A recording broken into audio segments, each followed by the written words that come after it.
in. How is it going, everyone? Welcome to more MotorStorm Pacific Rift, and this should be the final stream of this game because there's only 2 events remaining on the festival and then the DLCs. I'm just gonna use them as an excuse to pad the time, though I wonder what's gonna take more, if the 2 events that are remaining or the DLCs. It's very hard to tell. It could go either way, really. It's not a guarantee in any case, so I just hope that this doesn't take that much, but it's fine. Whether it takes much or not, I am prepared. I mean, it's the only thing I can do, right? Gotta be prepared for it. And I mean, being only 2 events, you know exactly what you're going against, differently from having like 10 of them that you haven't even played yet, like it happened yesterday. Here you know exactly what to expect. You don't know when it's gonna, finish, but these are very, very hard events, the 2 remaining ones. The one after this one even more so, even this one is very messed up. I still think that I'm not taking the right path. Like, there's a place that I could be going that I'm not going.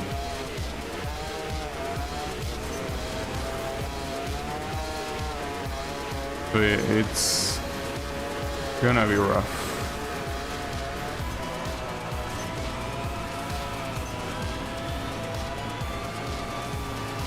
I really wonder how much it's gonna take. Like, is it gonna be 2 hours?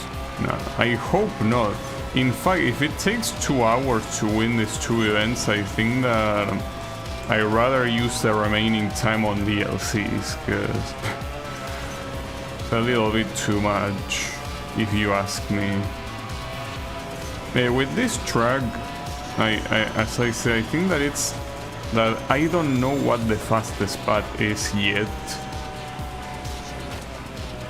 and until I can figure that out, I don't think I'll manage to win. But I could also get lucky. I already determined yesterday that the luck is a big factor on whether you will win or not. So yeah. Will I win? I don't know.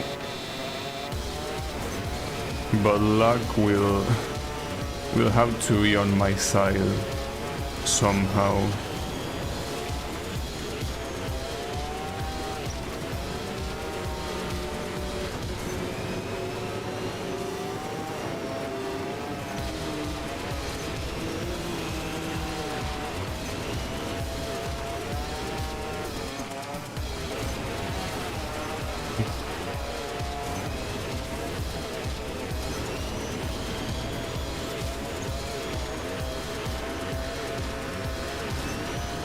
If I am in the podium, I would like to cross the finish line simply to see what the game does in that situation. Because technically here, like, the game well, I'm not gonna get 3rd place like that, but the game assigns you like a helm icon, right? Like the motorcycle helm, right? On each event that you manage to reach the podium. So technically, by doing that here, every single event has been beaten. So I don't know if the game will care about that or will only care about getting all golds, because I mean, when you get all golds, I think that you do get something, even though it's like whatever reward that I'm probably not gonna use, but it counts as, as something that the game acknowledges.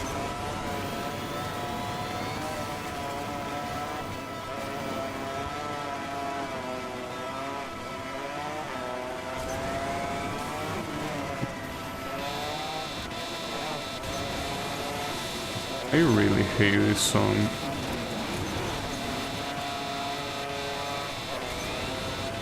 If you can even call it a song, it just seems like noise.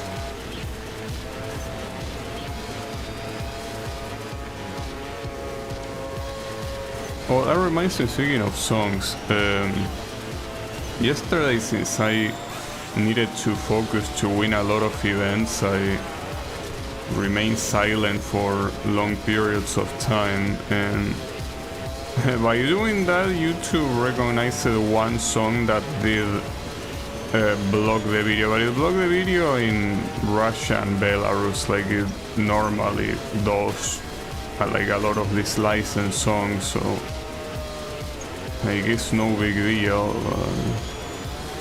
But it does make a difference to talk or not.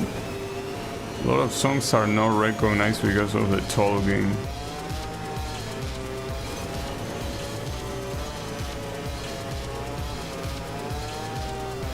Right now, considering the difficulty of these two remaining events, I think that it's also important to try to focus. So, as I say, I feel like I could focus the most possible, and I will still. Well, that one was a conscious focus decision. You know, like that path split, I need to make a decision and not do that sort of crossing, because that makes you waste time, and even if you did not waste time, it's still clearly not the best way to do it. Like, it's... Wait, this thing cannot climb that. You're supposed to keep going this way. I wonder, I don't think this will be faster at all, right? Oh, nice. I want to at least see the path. Has some rocks in the middle. Doesn't have any lava, but I feel like it's not faster whatsoever. It could be though, it's a very direct path here. I could try it. But yeah, like this track is so confusing to know what path is the fastest. Like this volcano area that is so wide, you have so many ways of driving this, and like, I think that you at least have 4 paths here, and 4 paths that will lead into another big group of paths, right? So it's like a never-ending. Well, the issue is that path fucking sucks.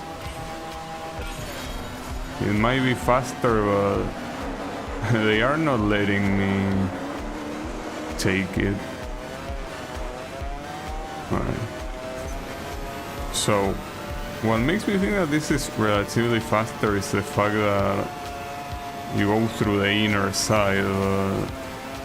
Take a long time to reach this place. I think that you reach it faster on the other side. But there's also those rocks. See, like, the issue is, for those rocks, I think that, well, I mostly need a path to follow, and then here you wanna go left. Left and then right. When you go right, if you fully go right, you gotta be careful of all these rocks. And also steer quite a lot. Honestly, I'm not sure if that's the right call. As I say, it's such a confusing track. I really don't understand what to take. And the AI seems like they all do different things. There is not one path that the majority shares, or at least not for what I've seen. So yeah, I don't know. Not sure what to invent here, and I mean, it's the reason why I still haven't won this. I think that this is the only rank 8 event that takes place in this track, because if there was another one, I probably also wouldn't have beaten it. Even though here the vehicle choice is very clearly trash, I think that it wouldn't have mattered if instead of this I had a buggy, right? Just like the best vehicle type in the game. That wouldn't have mattered.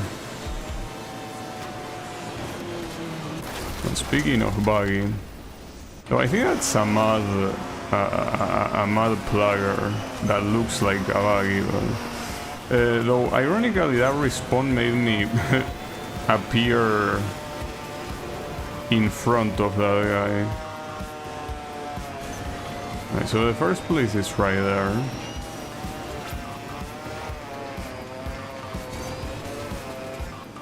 At least that was the guy that ran me over. It could be.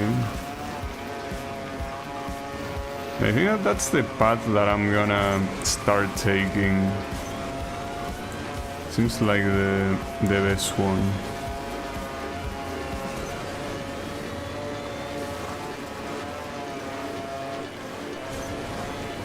And then this. Okay, this one is a chance. See how the final straight treats me. But yeah, I should actually win this. Okay, well, the first race was a lot faster than expected. Nice.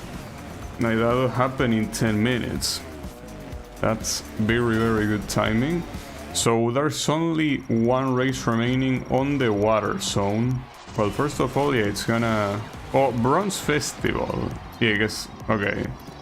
So the game acknowledged that you got all the bronzes and all the silvers.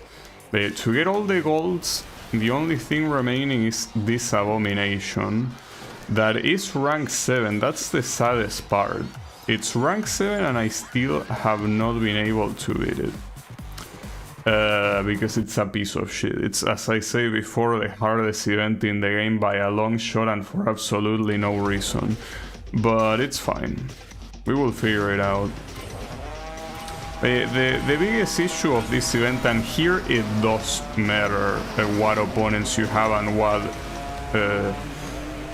vehicle you're forced to pick. Like, your opponents are, the majority of them are heavyweights, and you can only either pick a bike or an ATV. So under those circumstances, you have an insane disadvantage. And it's something that does matter here, because you're constantly gonna run into these guys. And I'm not exactly sure why, because like, I feel that rank 8 AI is not as fast as these guys. It's like instead of rank 7, these guys are rank 9. That apparently doesn't exist in the game, but I don't know, I have my doubts when I see this AI. So last time I tried this, I decided to follow this strategy, which is going above first and then falling down, and then simply following the normal path and not taking any dumb shortcuts. That's my idea. Is it a good idea? Well... Oh, and when I don't take the shortcut, all these guys want to take the shortcut, huh? Pretty nice.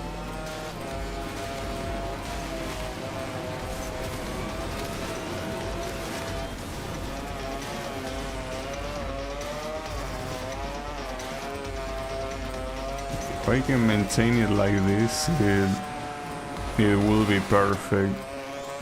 Then it will be pretty nice if I will beat this on the first try. Though at that point I will have to pray that the DLCs will last for long enough, because otherwise we'll have to think of a plan B.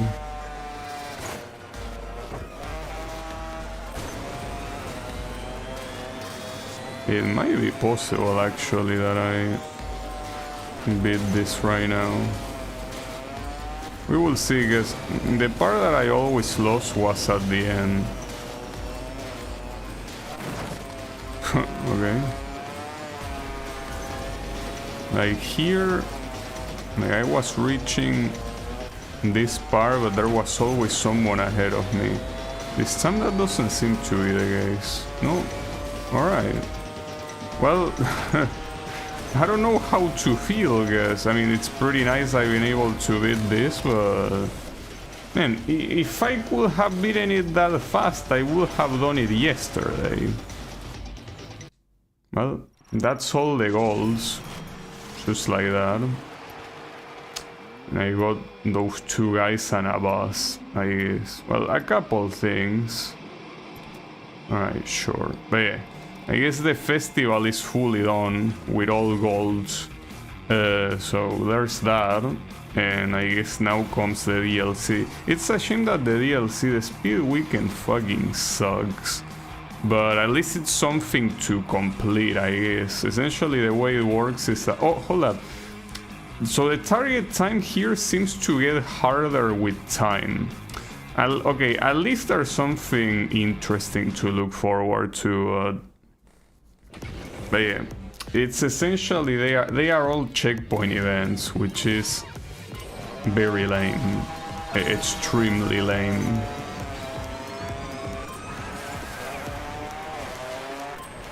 Man, that's disappointing that I couldn't pull that off yesterday. Because if I could have pulled that off yesterday, I don't think I would have even bothered like playing today, simply because I don't think the DLCs are worth it. One thing I could do after this Speed Weekend is done is because there are DLC tracks, I could play those in like single player. So I will have to know exactly which ones they are.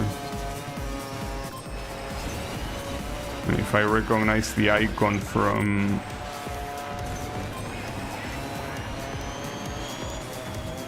the campaign, well, the festival mode, it shouldn't be an issue.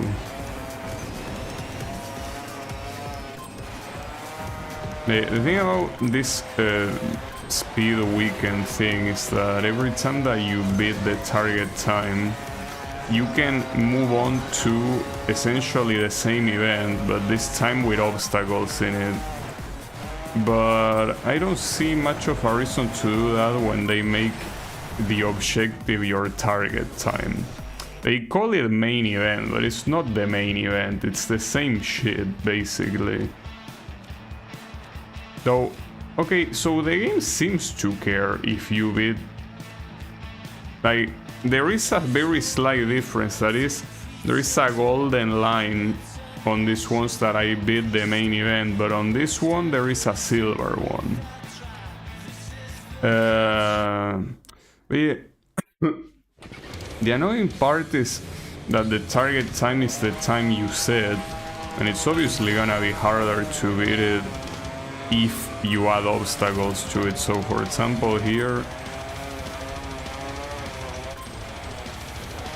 or now it's normal. Well, not to mention that it also kinda forces you to slow down on the first attempt, simply to not...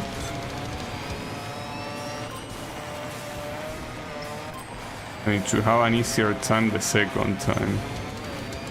It's just very weird. They didn't really think this through. And what's even worse is that they call these events races. It kinda reminds me of, I don't know, someone selling oil snake, you know? The oil snake, yes. Snake oil, not oil snake. Would be weird if there was a snake made out of oil. Wait, how are you supposed to go past that? Can you actually do it from below? No? You also don't seem like you can dodge it from the side, right? I mean, the fact that there is an arrow pointing downwards makes me think you are intended to go below, but as I say, there is no button here to duck. You have a button to lean forward, but not downwards, kinda. That's pretty stupid. So things like that make it even more dumb. But even after you're done, even if you beat the original target time, it doesn't matter if you have not beaten your time. That being said, it seems the game doesn't care if you beat your time or not, because it still gives you that golden thing. This is so weird. Such a weird ass mode that has no reason to exist at all. Absolutely crazy. It's a DLC.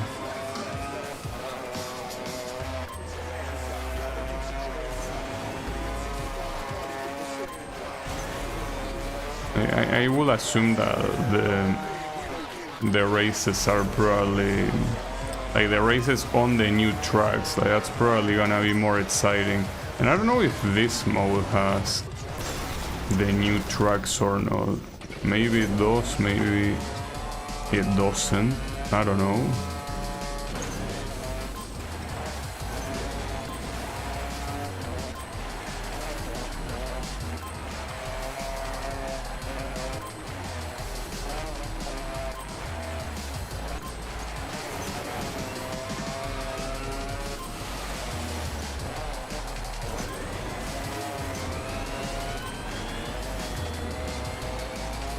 At least this one, the second part with the obstacles will actually matter. Yeah, I mean that I don't know why I say that. I mean that I can actually win because I crash on the qualifier. So yeah. I still don't think I should do this, but I mean, considering that now there is so much time remaining on the stream, I guess I can allow it. The obstacles should be available from the beginning. I mean, the way this should be properly done is by having only one run where the obstacles are included. That will be the proper way of doing it. I guess they didn't think that.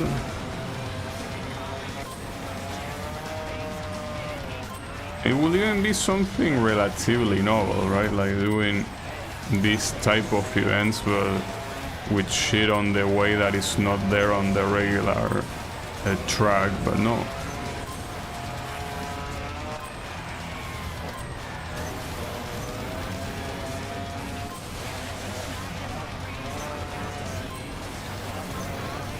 Very, very hard to tell what they were thinking.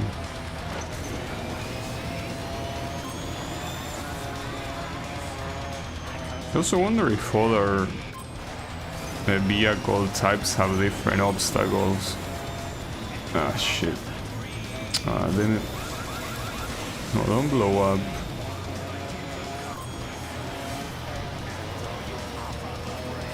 Damn, I still didn't manage to beat it. That's pretty sad. Yeah, I don't care.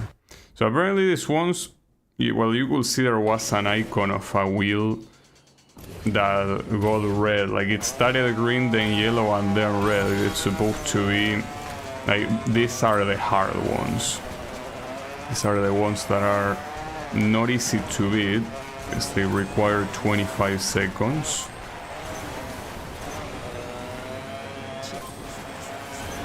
Possible, well, not to mention that it's also on the hardest track in the game here.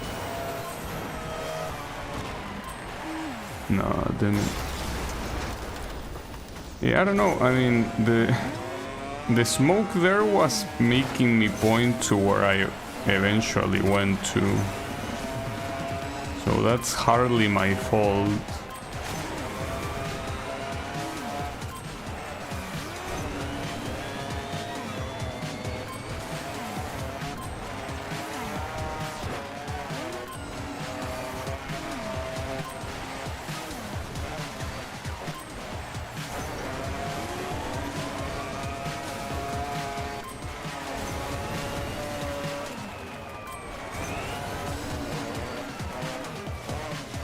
Oh, I didn't know that was a path.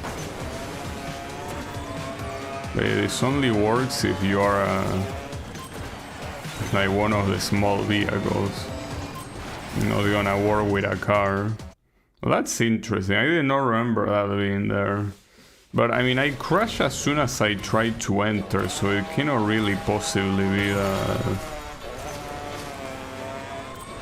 that good. Like, the aiming that you need there is insane.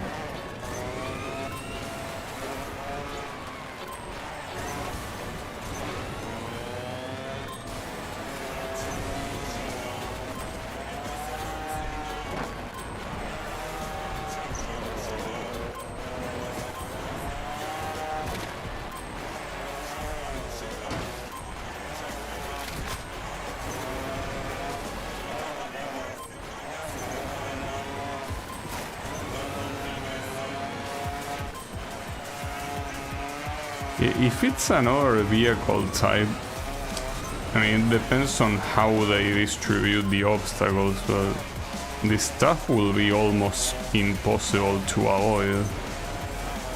And very hard to see as well. Like, imagine you're using a big rig or a monster truck. A lot of these things are essentially invisible. Like, I don't know what you wanted me to do there, but at this point I'm just gonna respawn through it, you know? Don't think I really care. There you go. Okay. This is the last one with motorcycle. So let's see how it goes. Motorcycle, also known as bike in this game. That's also something that I didn't really think about. Like, motorcycles are called bikes in a lot of places, even though bike is more of a, well, or for what I understand, I mean, I'm an ESL, I'm not native in English, so maybe I'm wrong, but bike is basically the shorthand for bicycle, right?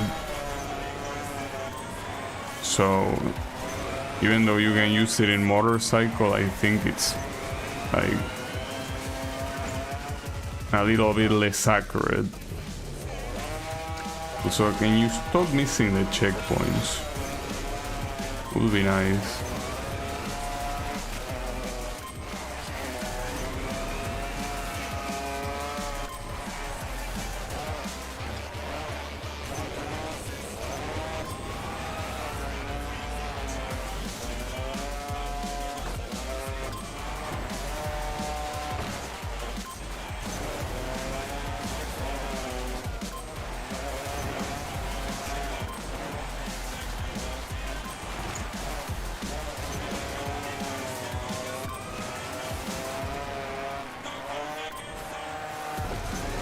So instead of restarting, what I should have done is simply respawning to have more time on the second run, but here it feels that if I didn't restart, I might not make it to even the qualifying time.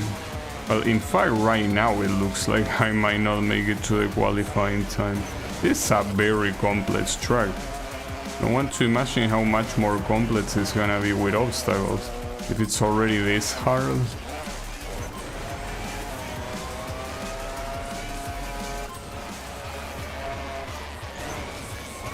Okay, 25 seconds. That sucks. You're not gonna get the 25 seconds, so if you don't qualify, you obviously cannot like get into like the main event. Well, I wasn't expecting to fail one of these, so I guess it won't be all that free to beat this DLC after all. I mean, I guess it's that I was not expecting that there will be 3 different tiers of difficulty. Okay, now we know. And the hardest one can get pretty tough. And as I say, it could get even more rough with the other vehicle types. Or maybe since the bike can get into more, like into harder terrain, they go harder on it because of that. Well, there's also the ATV, which is probably gonna be the same deal as this one, and just as annoying.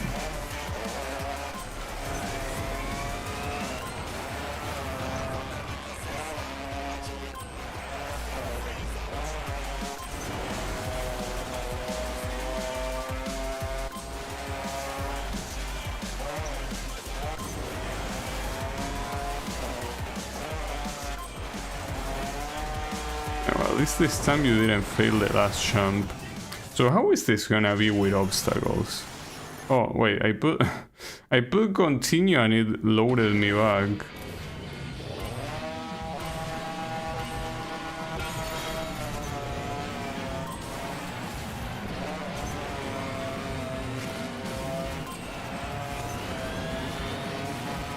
Now one thing I would like to see is if after you finish this like main event but you don't even get to the qualifying time, will the game give you that golden thing on the UI or not? Because technically you didn't just not beat your time, but it's a time that wasn't even enough to qualify, so I don't know.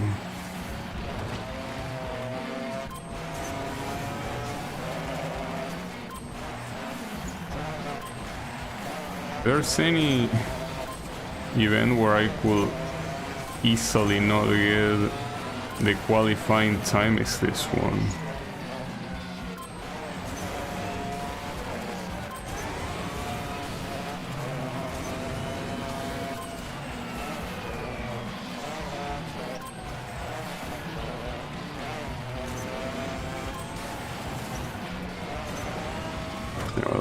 That didn't beat my time, but at least it was enough for the qualifying one. Well, that's all for bike. We have the ATV that I wish it didn't exist, but the good thing is that at least by being done with this one, we can forget about the two shittiest vehicle types in the game. Though, in this type of events, their shittiness is not really that relevant, since, I mean, you can still easily flip by just barely hitting like a wall or whatever, sure. Yeah, it's nothing compared to how bad it is in a regular race where you have other opponents.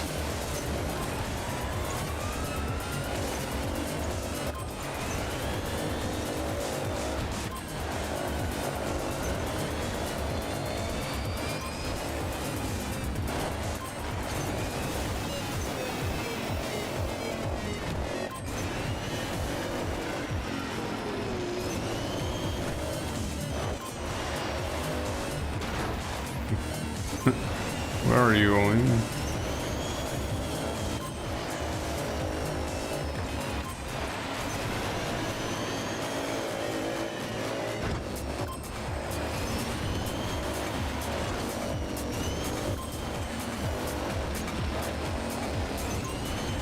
Yeah, like if you should see these events that are supposed to be the easy tier, the ones with the green icons, you think that everything is gonna be this free, but it turns out that it isn't. It turns out that it's actually slightly more challenging.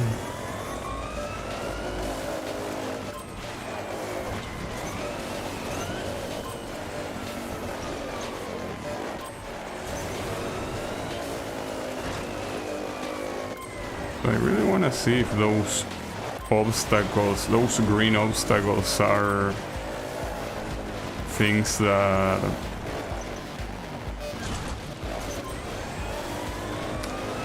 you can demolish with heavyweight vehicles. Wow, nice miss, dude.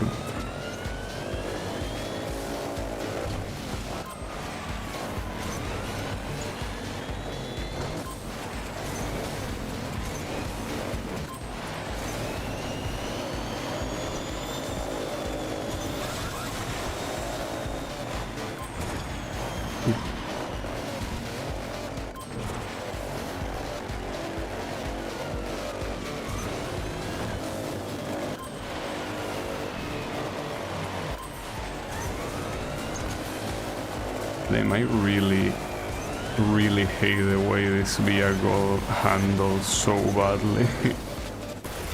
Look at that spin. I think that didn't even... Oh, maybe it did count the checkpoint. I think it counted the checkpoint. What did you crash against?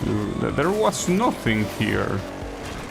Like, legitimately crashing against nothing. It's just making shit up to say that you crash. Very nice. This vehicle type deserves to either be removed from the game, like on the next game, or be significantly buffed. Because as it stands right now, it just makes no sense for it to exist. Like, just get rid of it, bro. Put it out of its misery. Like, it doesn't want to be alive. It wants to be dead. I didn't really feel like not crashing. Yeah, clearly. Like, this thing, I think I already said it on another stream, but this is like football players. Like, when there's someone near them, they just pretend they fall and they are like 30 seconds on the floor grabbing their leg, and I'm like, oh, he got me, I need a medic. And then when the, you know, when the referee gets close and it's like, hey bro, can you stop pretending, they move on with the game. But yeah, it's so fucked up. It is the same shit. Hey, how is it going, Wasabi? So stupid, really.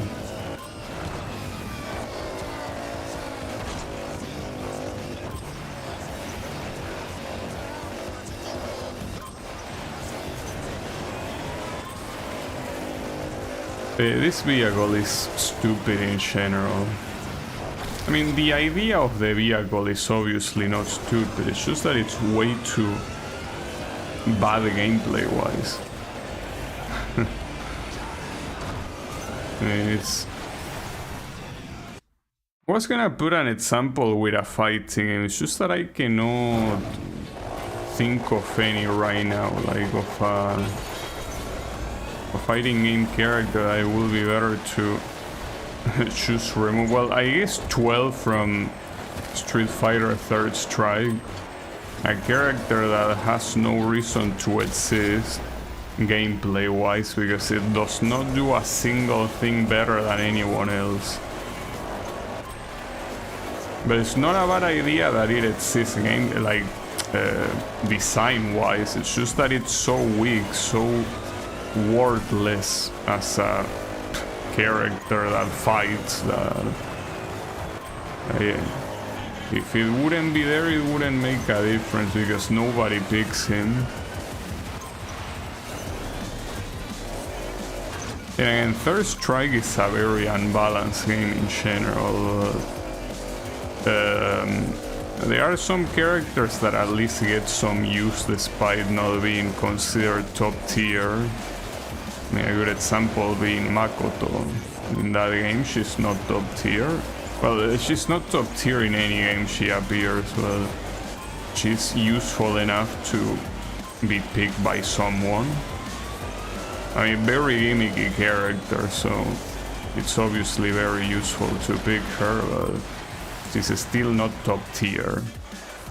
So in that regard, you know, it's some characters still have some use. Hell, even low tier characters like Hugo or Elena have use for from some people that well, that really enjoy losing, I guess, but at least the characters can present that challenge, even though they clearly have the losing odds. But 12 is such a worthless character that it's like, why?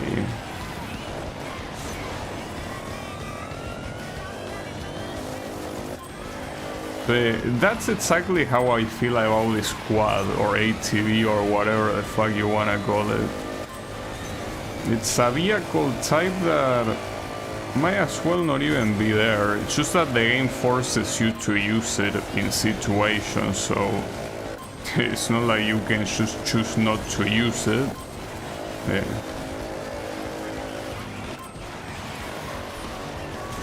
Look at what happened to Elena in the immediate next game. Yeah, but that's see, the thing about Elena in Street Fighter 4, like, it's pretty easy to say, you know, she was shit in Third Strike, and then in Street Fighter 4 she was one of the best characters in the game. The thing is that in Street Fighter 4, Elena came in the Ultra edition of the game. That was the last one that, if I'm not mistaken, released in 2013. Yeah, it had to be 13. In 2013 it released, and that was like 5 or 4 years into the game. And all of the characters that got added there were kinda half-assed, because they were all recycled assets. Like, the characters in Ultra were Poison, Rolento, Elena, the Capra, and there's one I'm forgetting. Hugo?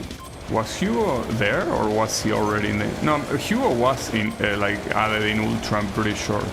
So the thing about these characters is that they were in Street Fighter Cross Tekken.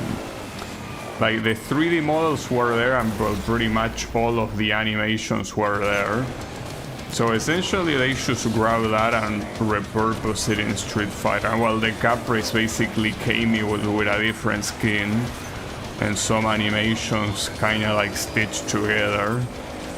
So what I'm trying to say by that is that Elena is top tier not consciously. It's top tier because, like, those characters are very, like, weirdly scrambled together. And in fact, Elena, you will see a lot of people back then that complained that her hitbox was weird. Like, I'm talking about top players that were like, you know, some things that shouldn't whiff with, right? Shit like that. Fuck you. The point is that Elena is only top tier because... Not because they were like, she was so low tier in the previous game, we're gonna make her good in this one. No. It's because they were simply incompetent, and they made a character that was way more broken than intended. But that's also another thing that adds to it. Ultra is such a late version of the game that most people were not willing to swap to a character like that when they already had so much practice with previous characters. Because differently from Street Fighter 5 and 6, Street Fighter 4 require, like, I'm not joking, it probably required close to a year to master a character. So the people that play that game, like the pros that play that game, like, they wouldn't just be like, alright, let me just quickly pick this character and ditch everything I learned all these years with this other character. So Elena did get picked by a lot of top players. Well, the most famous example being Gamer B getting a second place at EVO 2014, I think, right? And yeah, he was very successful, and that kind of show other people that, hey, Elena is such a good character in that game that she can be picked by anyone. I mean, not saying that Gamer B is just anyone, he was a very good player, but the point is that, like, she could compete at high level by barely needing to practice her. Like, she was that busted. So because of that, it's, yeah, something. Well, at least she didn't have enough time to terrorize the game in the top levels, that is.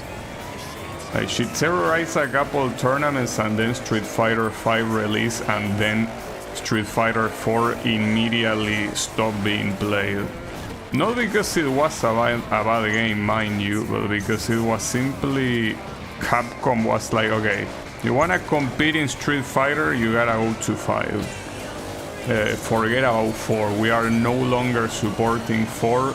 Move on from 4. Forget about 4. 4 did not exist. We're gonna be doing 5 now.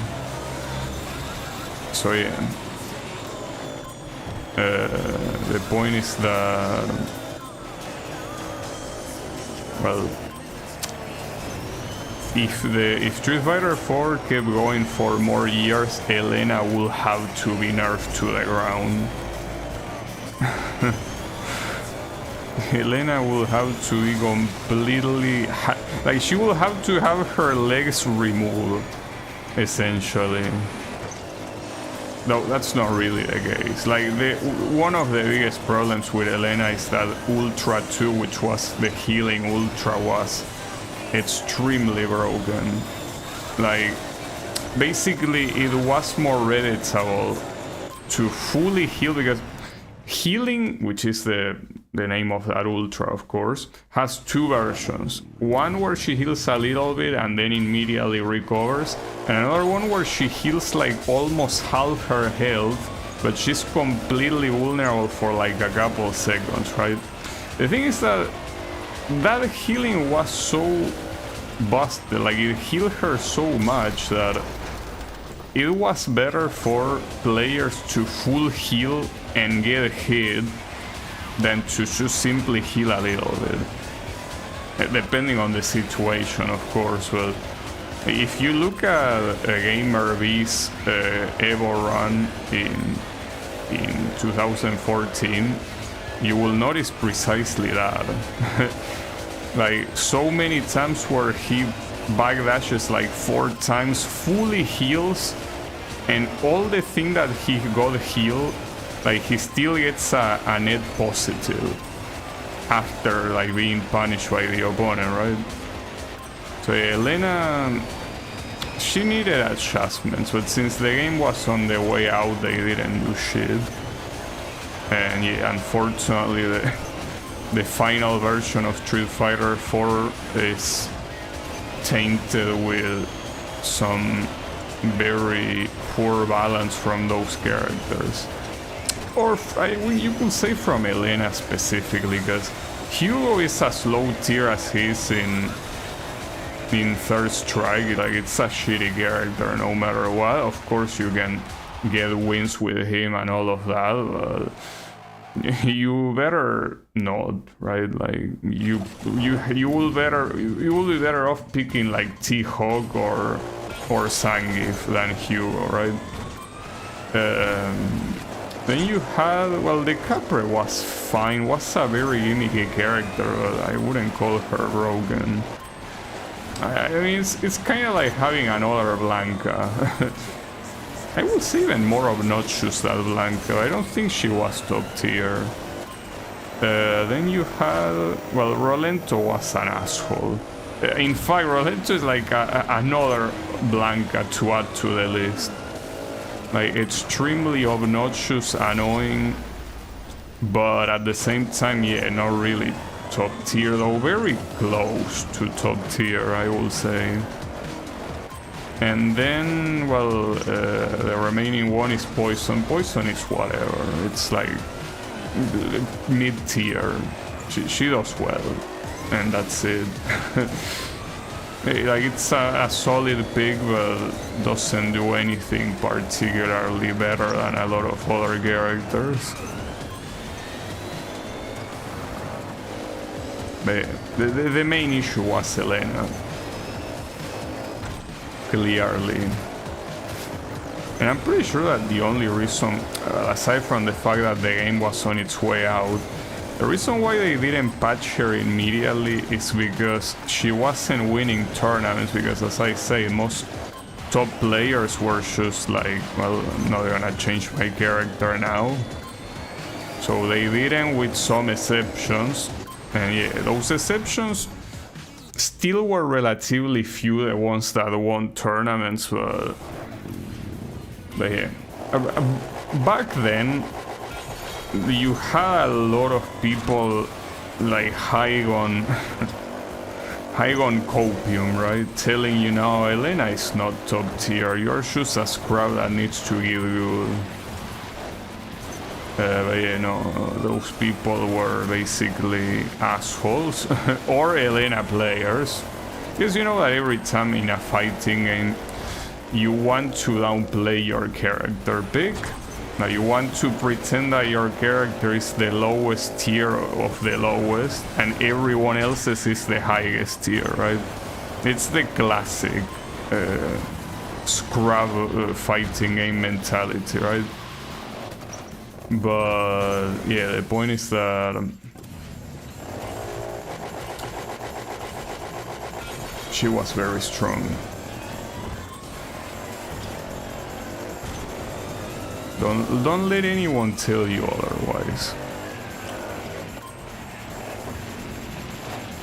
That being said, the best character in the game was still most likely considered to be Evil Ryu. I mean, he basically was like the best of that archetype, right? Not easy to use, as in, well, not easy to master. It is easy to use, but had a lot of very hard shit, but it was essentially the best in most scenarios. That being said, come on, wasn't I blinking there? I guess not. I was about to say that the last Capcom Cup that Street Fighter 4 had was won by Kazunoko with Yun. And Yun, at that point in the game, he was not really... well, he was still a good character, but he wasn't as top tier as he was in Arcade Edition. I think it was Arcade Edition where he was like ultra good. And when I say ultra good, I'm not talking about the version of the game named Ultra.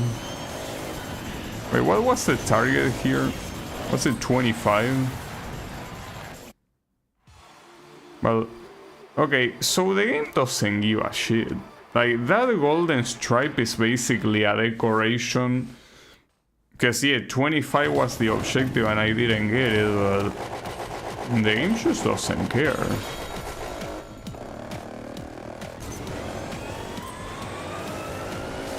But I guess I'm starting to... It's just that it's an interesting thing to do this thing with obstacles, personally, I think. But yeah, it's still kind of like you're doing the same shit twice, you know?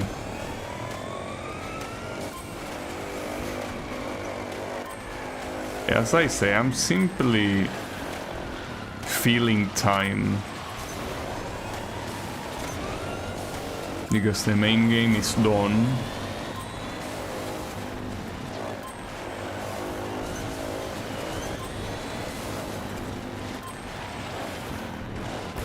How do you intend me to do these corners, by the way? Because you know that unlike vehicles that are not putrid trash, this thing cannot steer properly. Like, you cannot use the side bump, so how do you want me to do those 180-degree turn? I'm not sure, like, what maneuver do you want me to invent? Then this is so shit that if you reduce your speed that much, it's like it starts oversteering. Oversteering in a game like this, where oversteering, like, this game is essentially understeer paradise. Like, you understeer so much with almost every vehicle, and yet this piece of shit is so shitty it oversteers. Can you believe that? Hey, don't worry, this is the last event that has an ATV. And then after this we can officially forget that this piece of trash exists. At least for the game, the rest of this game. Because it's pretty possible that they still haven't removed this trash on the following entries, but you never know. We can hope. We can pray for that to be the case. At least that was a qualify. But yeah, here, do I want to...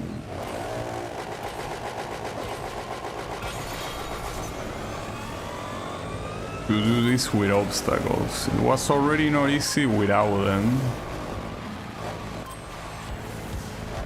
We can try. Oh, here... Huh.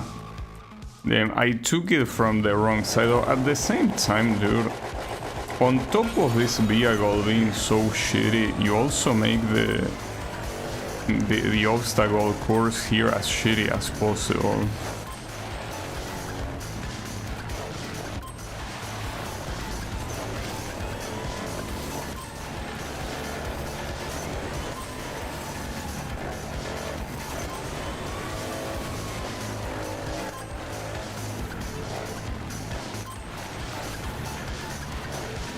What's probably this U-turn is that it's on a downhill, so it's even worse when you try to brake. Oh. I hit one of those barrels. I think that you can hear like a wrong bust sound when you drive over one of those. They only discount 1 sec, but only. I will say that's a lot, but they, like, it's not like they make you fail or anything like that.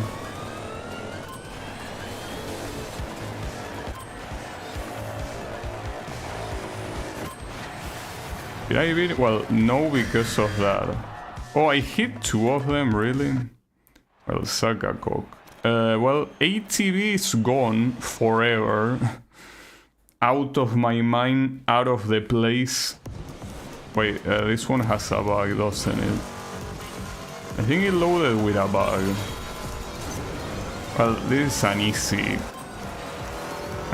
one, so I guess it shouldn't matter too much, but...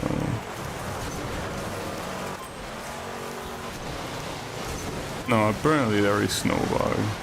Or maybe, see, here's the thing.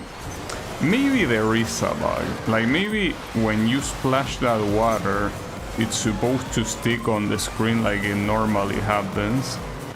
But right there, it only did so on the side. So maybe the bug manifests itself either by showing like a corrupted triangle, well, triangle, I mean rectangle, or by not appearing at all. That's possible.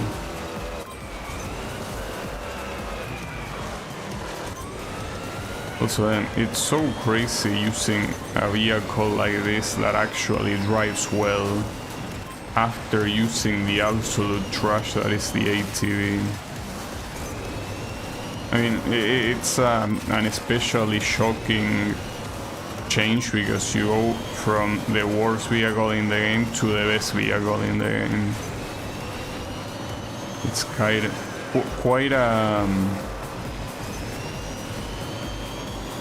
an odd transition, right?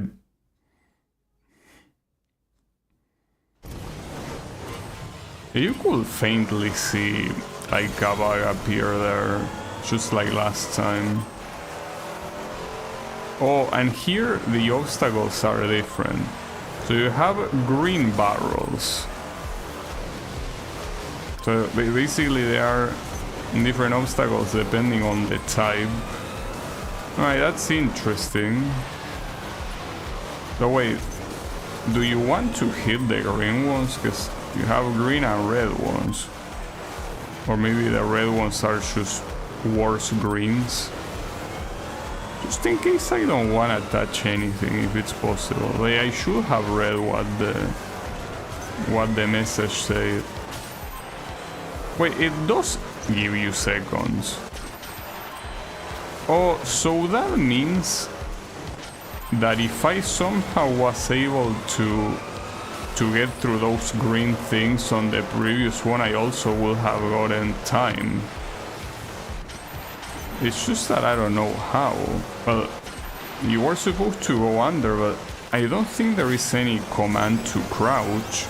And without crouching, I wasn't going past that. That's so odd. And yeah, in that case it will make the main event trivial to beat the previous time. So yeah, that makes sense. Like if you make the second run something that can give you more time, it obviously makes sense. But yeah, well, that just adds to the list of reasons why those vehicles are such a piece of trash. I cannot even do what they intended me to do with them. And I still don't understand how. But it doesn't matter. Nice. Here, like for example, thanks to that side bump, I was able to go in between the two smokes, and otherwise it wouldn't have happened.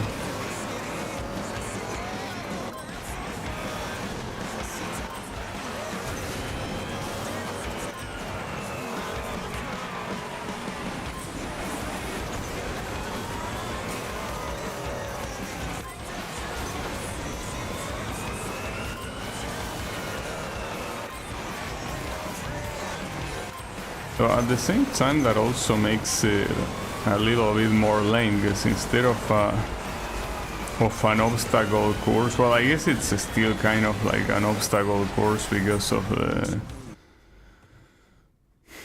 the non-green barrels, but still pretty lame, honestly, quite lame.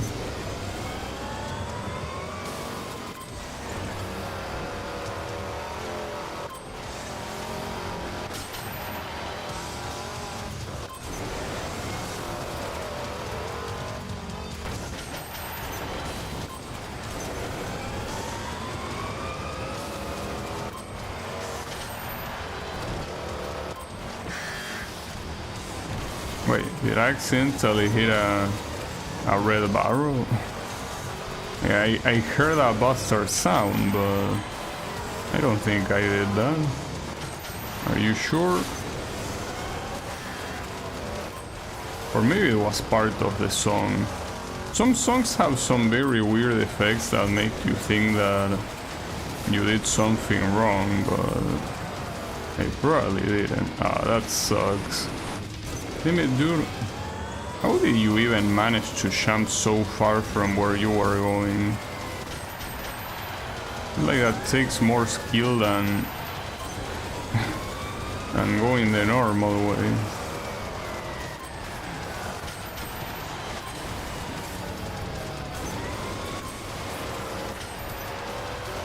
That one Monkey Ball song, yeah. It reminds me a little bit of that. Yeah, that song was weird. Oh, so I hit 3 of them? No way. Really? Okay. No, so they were actually busters and it wasn't part of the song.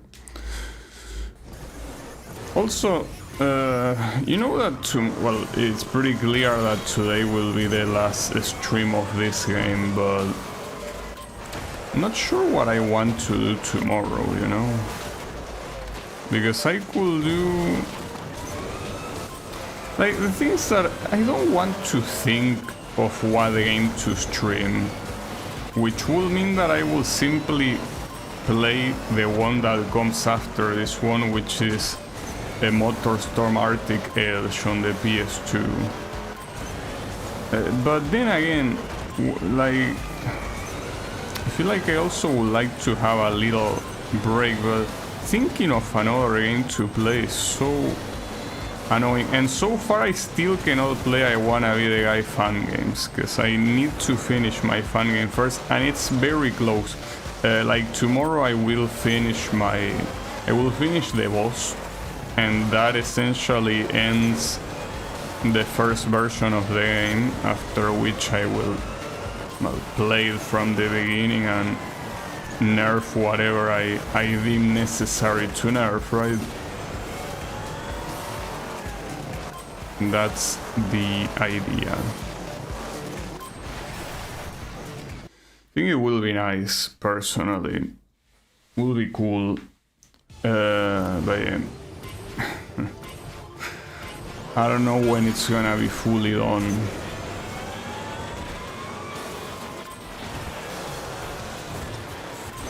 But if I had to guess, because I mean it will fully depend on the testers, but it will most likely be either the weekend after this one, or yeah, like, that's the most likely scenario. I think at that point it's all up to Yannick. Because Norton, I know he can beat it before that, but Yannick, I'm not so sure. Well, in fact, you know, I was checking last year that Norton was able to beat that game, I think, in like what, 4 days or something. So no doubt that he will be able to beat this even faster. But Yannick couldn't really go past zone 2. That's where my concern comes from. It's fine. If anything, his struggle will let me know exactly what I should focus on nerfing. Wait, is this a... I think this is a DLC track. It was called Brimstone something. It most likely is. Yeah, it clearly is. So you also have DLC tracks in the DLC campaign, which, I mean, makes sense. I mean, it would have been so nice if you introduce all these DLC tracks on an actual campaign that wasn't whatever this shit is. I will most likely, as I say, after I'm done with this, end up running some free races in there, but it should have been a campaign. So shame on you for that not being the case.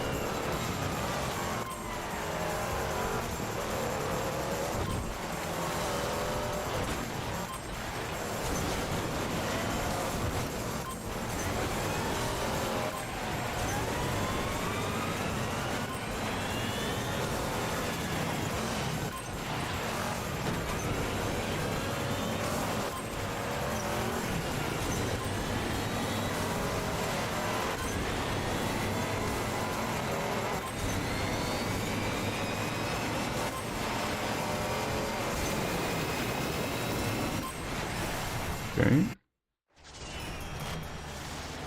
Oh yeah, you know, all those extra videos that I unlock, I have no clue what they are. Maybe I could also check them, but I think that they are supposed to be videos showing the... Well, I don't know if it's showing the tracks really, maybe not.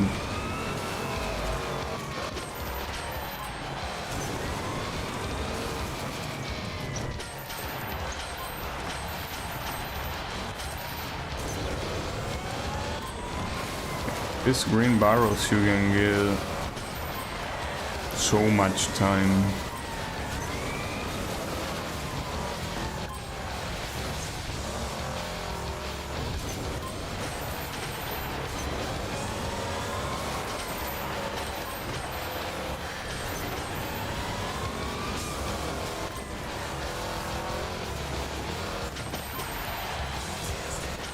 Only one way to find out what they are. Well, the videos, yeah, by watching them. I mean, it's something that, well, I could do it now. It's just that I kinda wanted to do all the DLCs first, but I guess I could simply take a quick look at them. Then again, regardless of what they are, I'm not a fan of watching videos while streaming.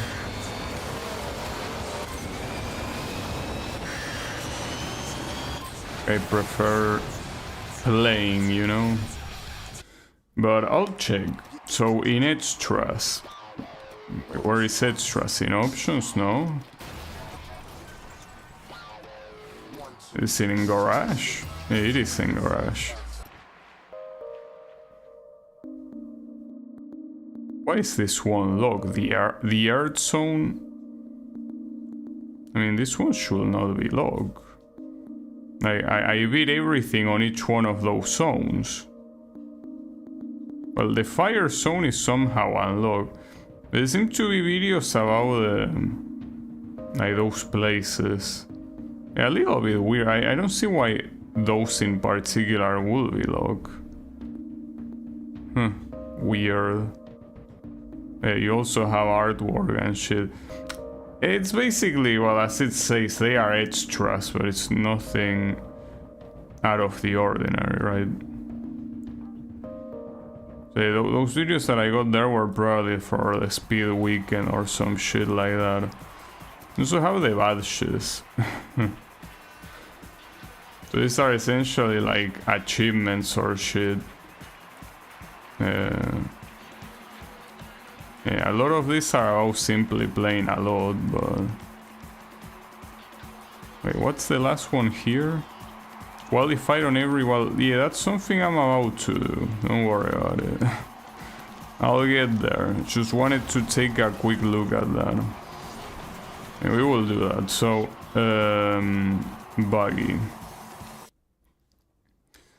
It only says qualified. It doesn't say doing the...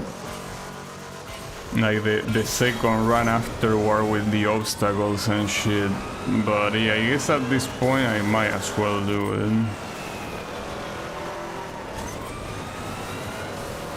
Also today I feel kinda sleepy. Maybe it's because it's... The whole week is behind. It might have been a tiresome week. Not like I did more than usual. So it's also true that every single day on, well, I don't know if every single day, but the majority of days on this week I got woken up by hammer hits because someone is working like in the building and yeah, it ends up doing that. And I didn't take a nap. Usually when that happens I take naps, but I didn't take any naps at this time, so... And not in a single day, so yeah, I guess that could explain that. But I think I didn't take naps because I simply was very motivated to just finish my fun game boss. Except for one day, I actually managed to get lots of ideas in like quick succession, right? So that's nice.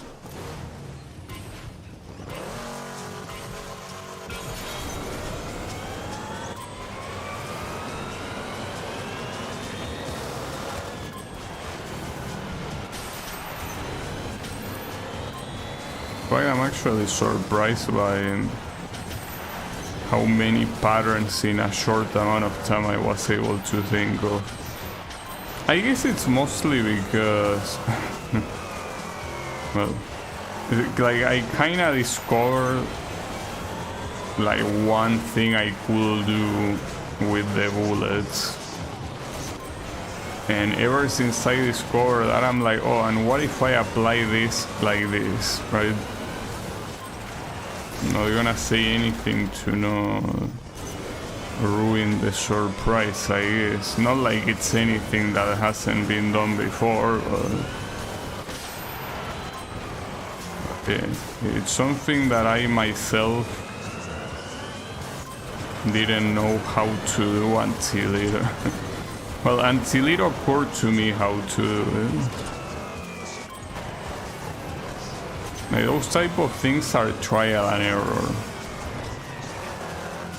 Well, not necessarily. They could actually be you organically discovering by, you know, thinking purely on logical terms, but in my case it was essentially trial and error, and it worked pretty well.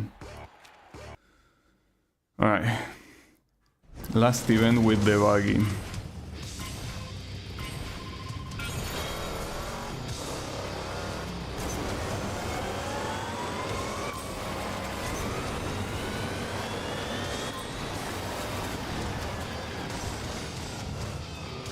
sure if doing that champ was a good idea. It's fine.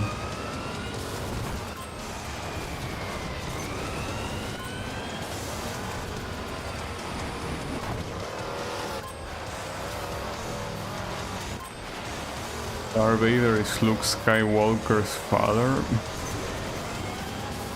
Yeah, that's true. From my game so far, the only things that I shown were the title screen and the first screen in the game. Haven't showed anything else, so...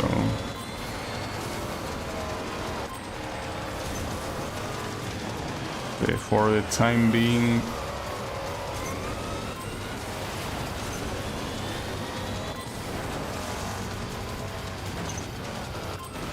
everything is kind of like a surprise. Yeah, as always, well, and as it also was the case with the previous game, I'm just very curious to see the reception.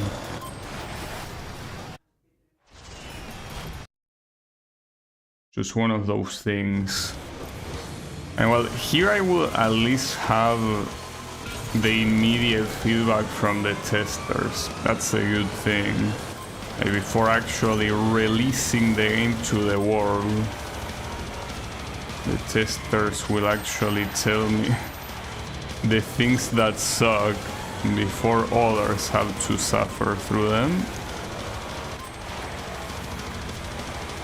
Well, that and also how hard the game more or less is.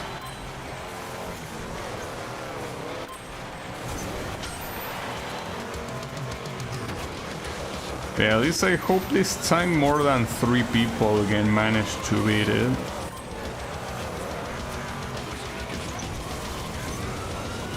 Of those people, I know at least one of them will beat it because it's one of my testers.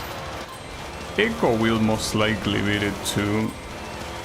Well, Bunker, I don't know if he will know that it exists, since he used to be on Twitch, but now I'm not sure if he will know that there is another game like that.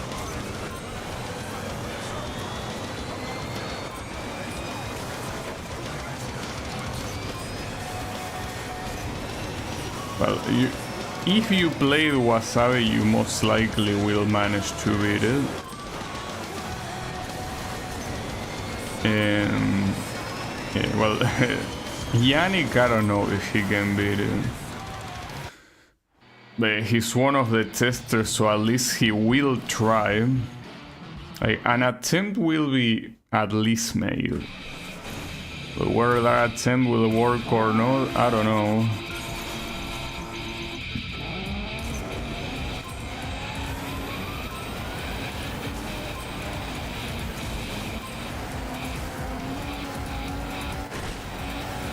I'm mostly just interested to see where it sits in difficulty rating, right? That's the one thing that I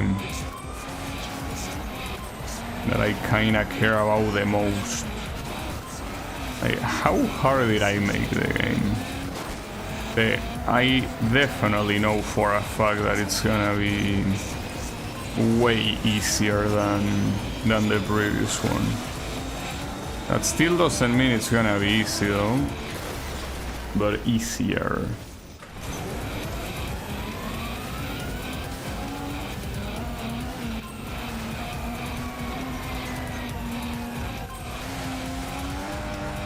You just gotta wait a little bit more and see. And then I think as soon as I release the game, assuming that I already beat all the MotorStorm games, I think I'll stream the Delicious Contest. It's one of the fun games that I've been told to play, and that apparently super high quality and all that. I just feel that it's pretty sad, at least just like looking at Delicious Fruit, that it's a game that didn't seem to get a lot of attention, despite the fact that it was a collaboration effort by so many people, and you know, it's supposed to be a big deal. But yeah, it's because of things like that that really seems like fun games are just, you know, losing popularity. And I also been thinking about AI as well. Like, you know that today or yesterday, I don't remember, no, I think it was yesterday maybe. So Capcom, which is obviously, wait, did I? Oh, I missed the path. What? Could be that people that play the game don't have an account because they can make one. Yeah, that's possible. It's just that, I mean, yes, it could mean that like new people cannot enter a review, of course, but it also means that the people that were playing fun games before clearly are not there, right? Like a lot of people that used to be active fun game players no longer are. I guess otherwise they would have left a review like they did with other big releases, right? So yeah, even though it is true that the newcomers cannot post a review, the ones that were already there are also not posting reviews, and unless they somehow lost the account and they will need to make another one, yeah, it just seems that the numbers of players is going down. And I was out to say about AI that Capcom announced that they won't use AI for artistic purposes, but they will use AI for the code, right? And there was basically one of those things where it's essentially a slippery slope, right? It's like, yeah, we start optimizing the code now, but eventually you will want to optimize the art most likely. Even if it's just the concept art at first, but you maybe start like that, and then you move on to... Oh, this is a new track, by the way.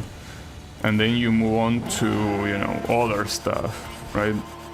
Like you move on to actual 3D models, and then you move on to music and, you know, stuff like that. And it made me think that, assuming that every developer, every game developer in the world, since the big ones are doing it, there might be, well, already there are a lot of small ones that are also doing it, but it might be possible that if you want like new video games free of AI, a very good refuge for that will be fun games, since even if there, for what I know, there are some fun games that do use AI, for the most part, at least the, you know, the highly esteemed fun games are still AI free. So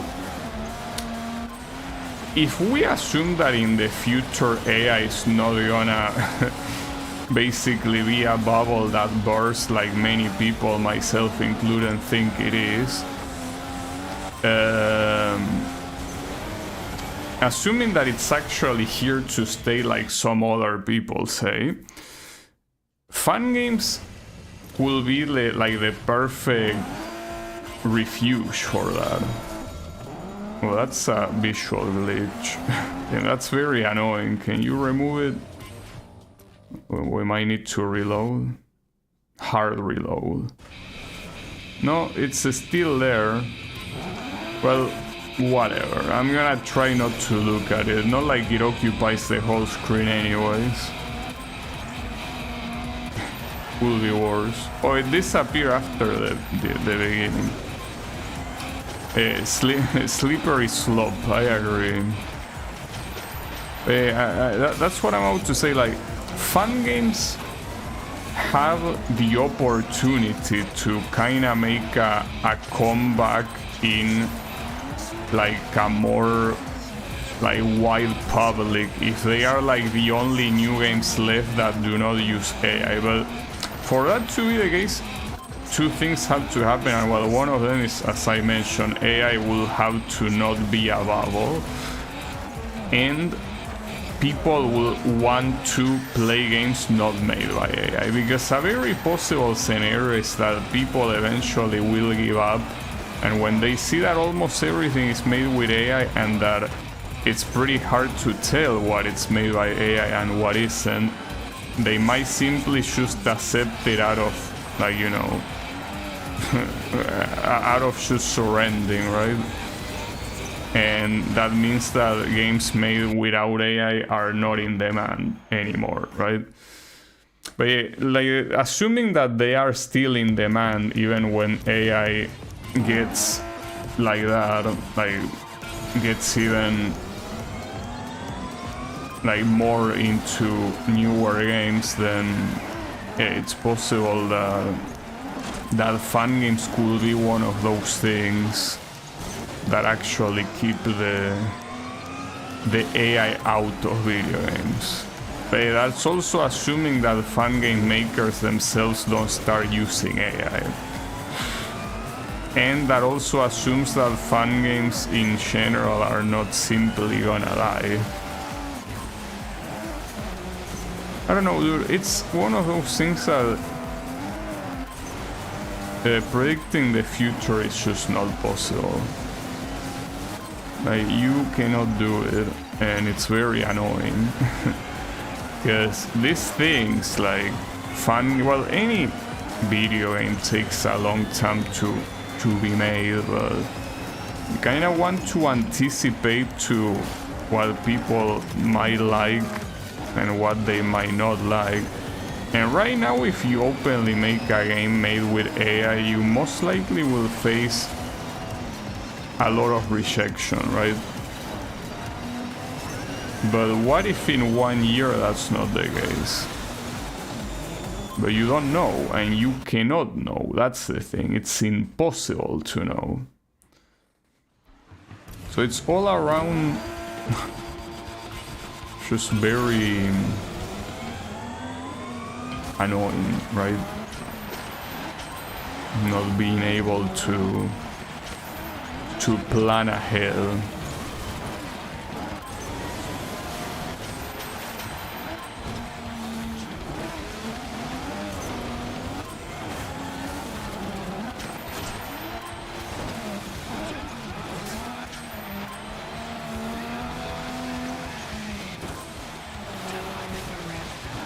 Become rose and gain soul power. Well, yeah, I will say that that's a little bit hard to do. I think that it will be easier to predict the future by randomly guessing what could happen than becoming rose. I think that might be a little bit outside of the realm of possibilities, but yeah, it's all a matter of, I don't know, of doing what you want, like not really trying to see what happens and do what you want at the moment, right, rather than trying to predict what could happen afterwards, right? But the truth is that nobody knows anything.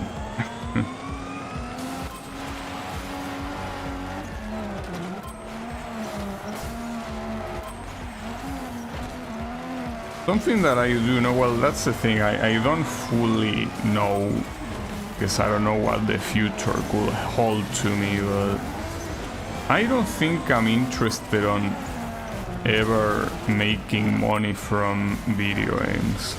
Like, even if I got fired from my current job somehow, I still don't think that video games are the way to make money. So in my case, it doesn't really affect me, like wherever AI goes in terms of video game making. Like I will just do whatever I wanna do, not whatever might give me a better profit.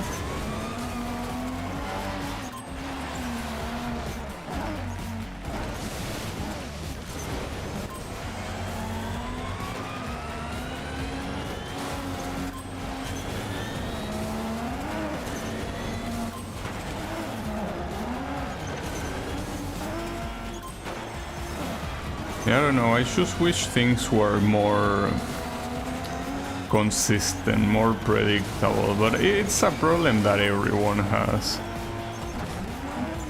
Everything is speculation. Nobody really knows anything, right? Like that sort of stuff. Just very annoying all around.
I kinda have nothing more to add.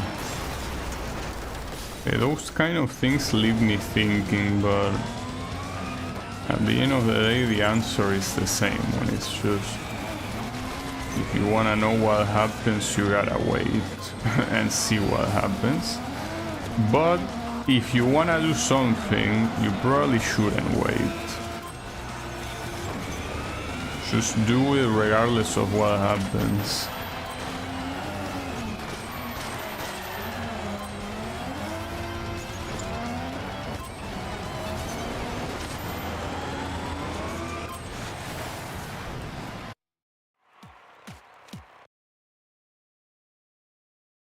Everything is just very, very unpredictable.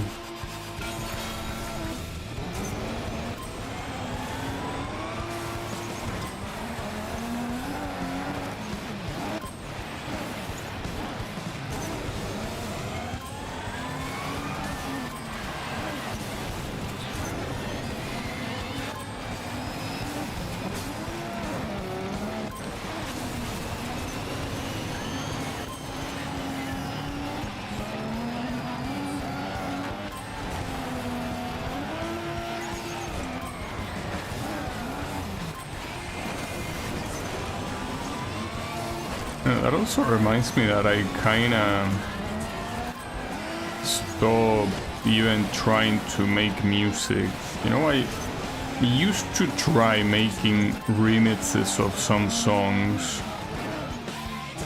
I would even say that the last attempt wasn't that bad, but yeah, something that I could retake at some point, but I feel like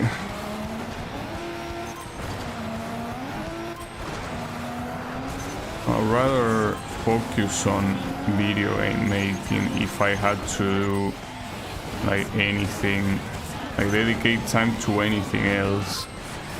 That wasn't enough, fuck.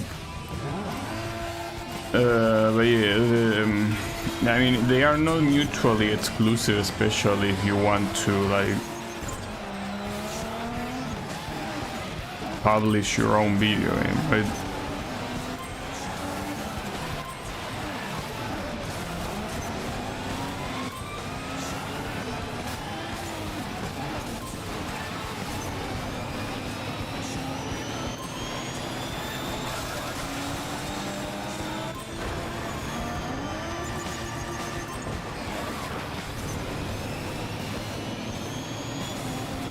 This track is without a doubt the hardest one. When even in these events, I still cannot get this shit on the first try.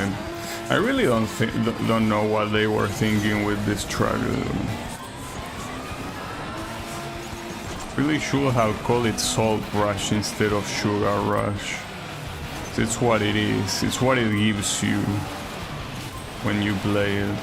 I do wonder how the tracks in the following MotorStorm games are gonna be. Like, are they gonna be even more fucked up than these ones? Even if the first game had some messed up tracks, I think it's nothing compared to some of the tracks this game has.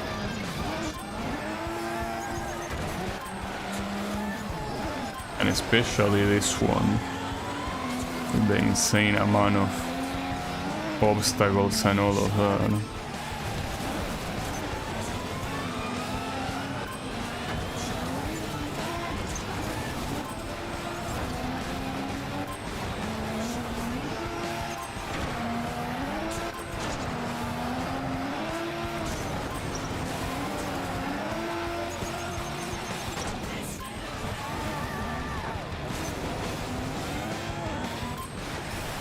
Okay. Oh yeah, that wasn't even the main event. Though at this point I should have been wiser and not even attempt the main event. Like, what's the point, dude? Especially here with the barrels. Like, at least if you treated it like an obstacle course with the bike and the ATV, I feel like it made more sense. But here, they are just doing the same thing, and yes, you do have obstacles, which are the red barrels, but so far they are all places, well, in places that you're most likely not gonna reach. Wow, amazing crash.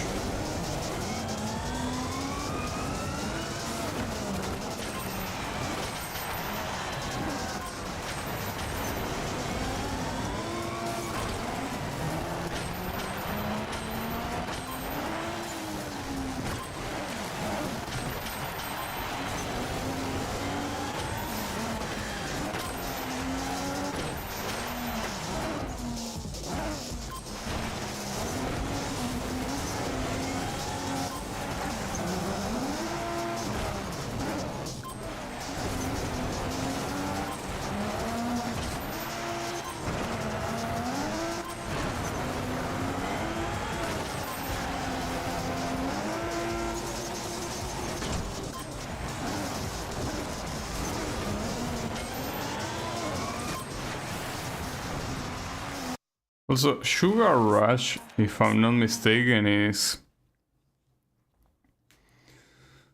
like when you know the shitty ass video game Candy Crush, right? I think in Candy Crush, when you beat a stage at the end, you get that Sugar Rush, which is essentially like automatically clearing all of the like the special candies that you have on your that you have on your grid. Though Candy Crush did not exist when this game came out. So it's just like, you know, the way they stole the idea itself from Bishewell. Sugar Rush, I'm pretty sure it's like a common expression. It has nothing to do with this game, of course.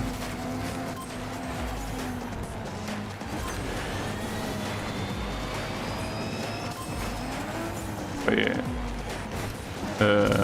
I wonder, like, ever since gachas started being more of a thing, games like Candy Crush certainly...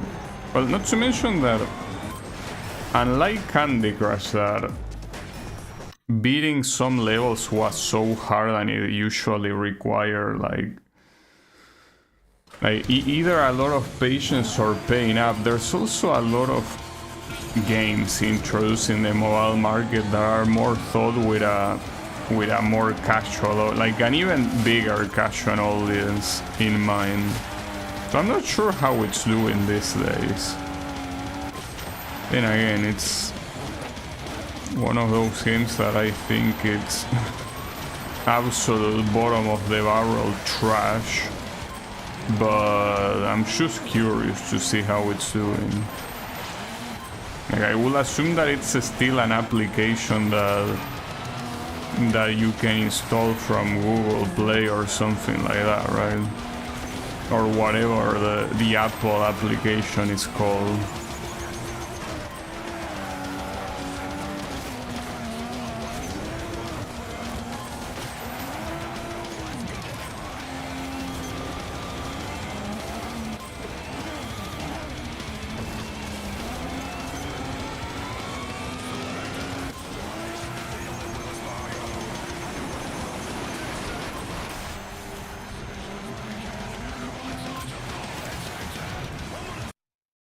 So that's that with rally cars. So on to racing truck. Oh, it tells you what skin you are gonna unlock after you qualify for all of them. Well, here I could pick a different one, like you can access the garage and choose it there. It's just that I don't really feel like doing it.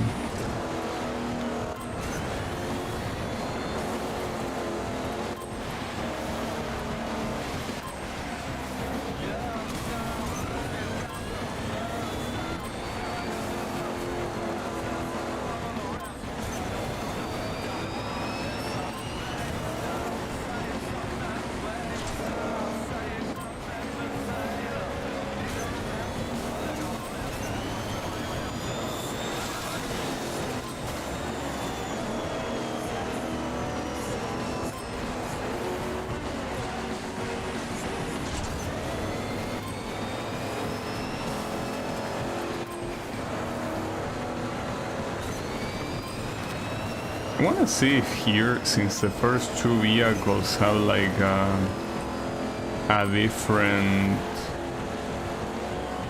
type of obstacle from the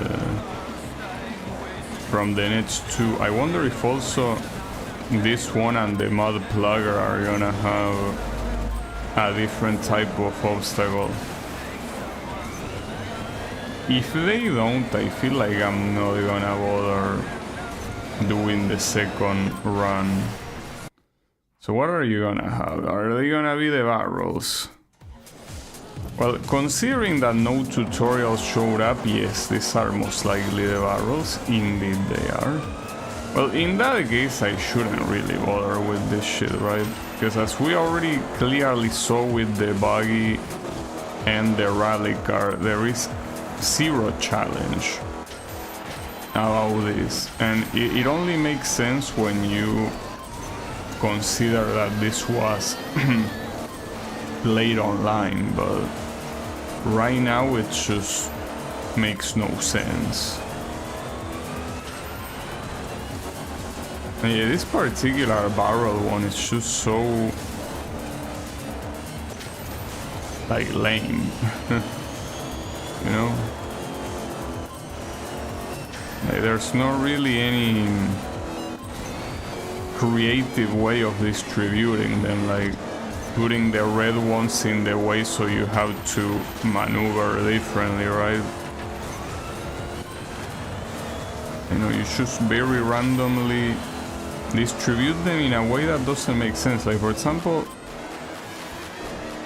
like if those are red barrels outside of the two smokes that make the checkpoint. Like, how will anyone hit those? Like, it makes no sense. And even the ones that are more in the way, like those that I just passed, you're most likely not gonna hit them. So it's just odd. So I think that let's just not do the second stage, because I think it's a waste of time. And there are still quite some vehicle types remaining. You still have the mud plugger,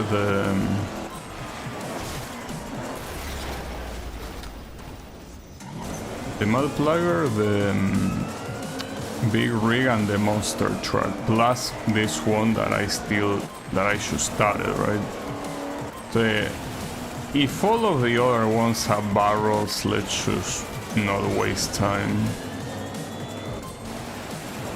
No reason to do that.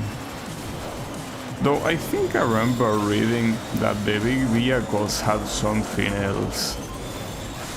Like, maybe I misread it, but it said something about like having little ATVs to run over, which is pretty fucked up, but yeah, maybe I misread it, or I misinterpreted that. That's also possible.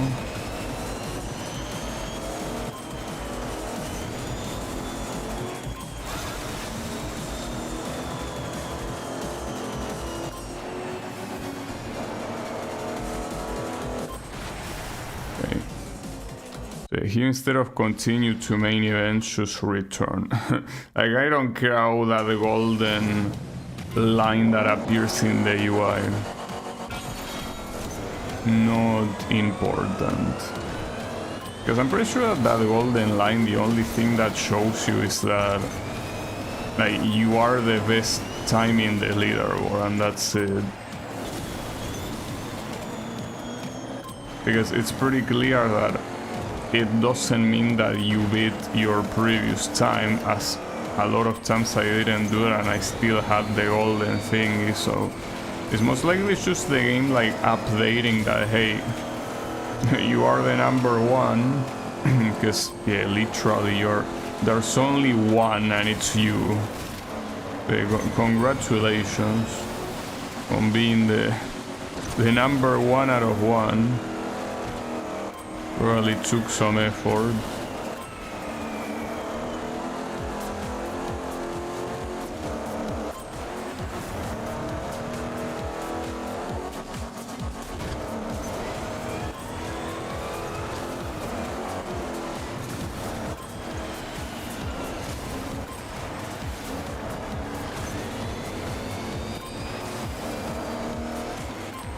It took exactly 1 point of effort. Not more, no less. Just one.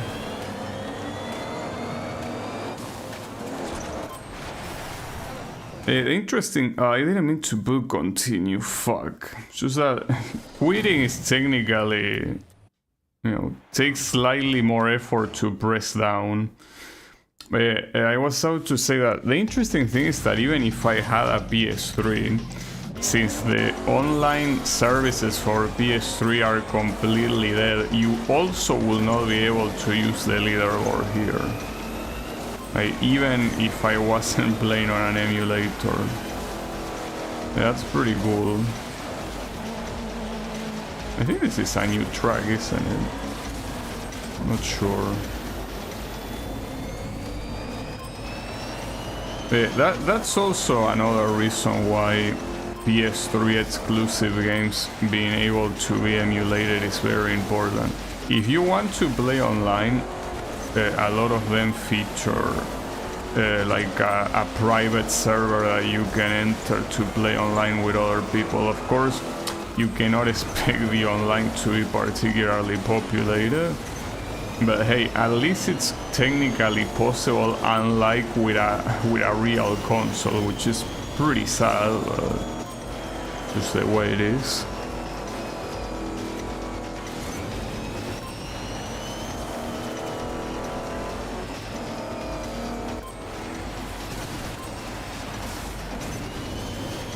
It's all pretty nice.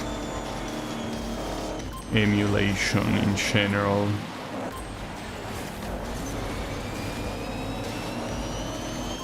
And it's interesting because to me, I always saw the emulations of this game as something so distant, right? Not just because of like the technology behind the emulator, but also because like I thought to myself, there's no way I'm gonna have a computer that's gonna run this shit.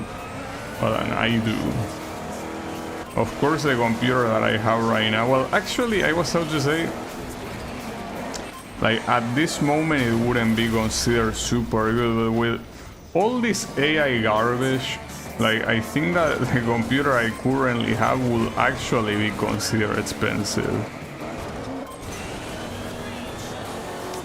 So I luck out. And you know, thinking about it, I really luck out on a lot of things. My life has been pretty lucky. I guess the most unlucky thing about my life is being born in this piece of shit of a country. Like, even that I feel like it's something I got lucky, because half of the countries in the world are most likely in a worse state. And some of them in a way worse state, so... yeah, I cannot really say that that was unlucky either. But everything else that happened... I am a very lucky person, I guess. In many ways. There's also another thing. You know that people that work in programming or things like web development and shit like that, like if you want to enter a position like that nowadays as someone with no experience, chances are that you're not gonna get hired. Because, well, one reason is pretty much AI essentially, you know, getting rid of needing to teach people how to code at, you know, at a basic level, I guess. But also the fact that, you know, the global economy in general is not in a position where hiring people is a good idea, and even less so in a country like the one I live. So the fact that I also got into web development when I did, that was extremely lucky, because if I did the same thing today, I will not be able to land a job most likely. So yeah, I am very lucky. Just the way it is. Maybe my luck is gonna run out. But yeah, I guess for the time being, luck is on my side. Hope it stays that way.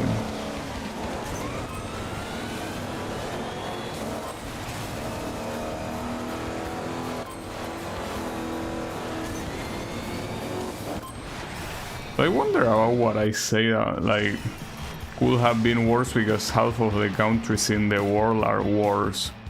Will that be the case? I mean, it's pretty clear that most African countries are clearly in a way worse situation than my country. But how many African countries are there? Like around 50, right?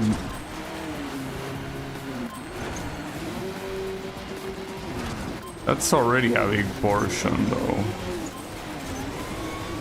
But then there's also a lot of very poor Asian countries as well.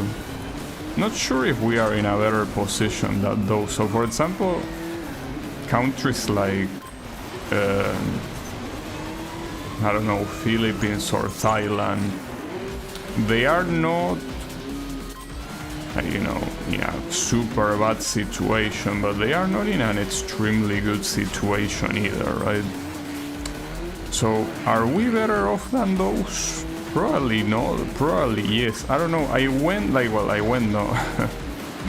I will be crazy. No, one of my friends, like, live in Thailand for, like, I don't know, 3 years or some shit. He said that Thailand is, like, a very good country. I don't know, for what he mentioned, didn't seem like it was in that different of a situation than my country. Like, at least economically. Socially, it's a different thing. Like, for what he mentioned, like, for example, in Thailand, if you have a bike, you can leave your bike outside completely unattended and unprotected, like without any sort of lock, and it's not gonna be stolen. I guess it also depends on which place there, but I'm pretty sure he didn't go to like a small area. He went to like a relatively important city, and here something like that is unthinkable. Like leaving your belongings outside without protection and expecting them to still be there. Yeah, that's not gonna happen. So are we really worse off than them? I don't know.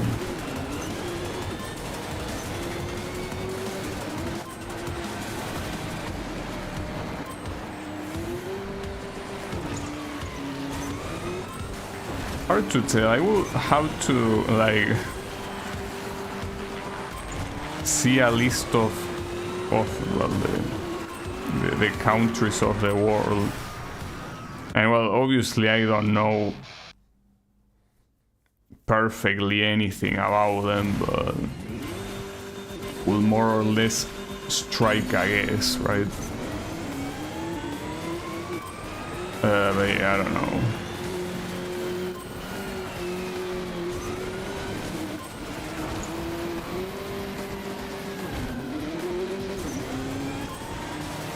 At least based on some documentaries that I've seen about that I watch about Africa, I'm pretty sure that we are certainly better off than 90% of that continent.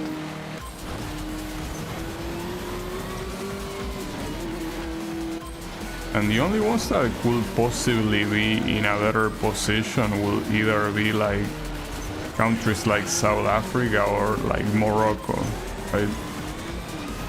I don't think any other African country will be in a better situation.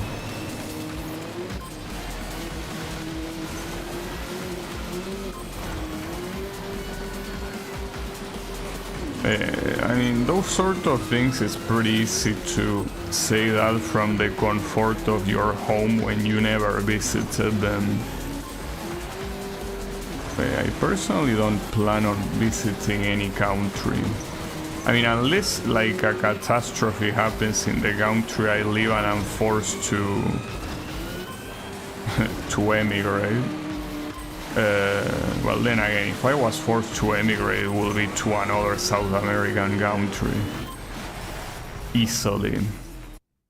Just that in other South American countries, Argentinians tend to not be viewed very positively.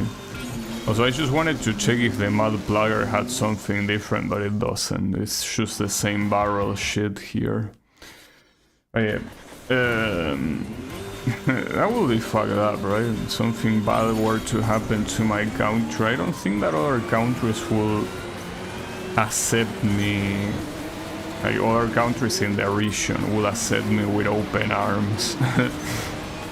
I don't think that will be the case.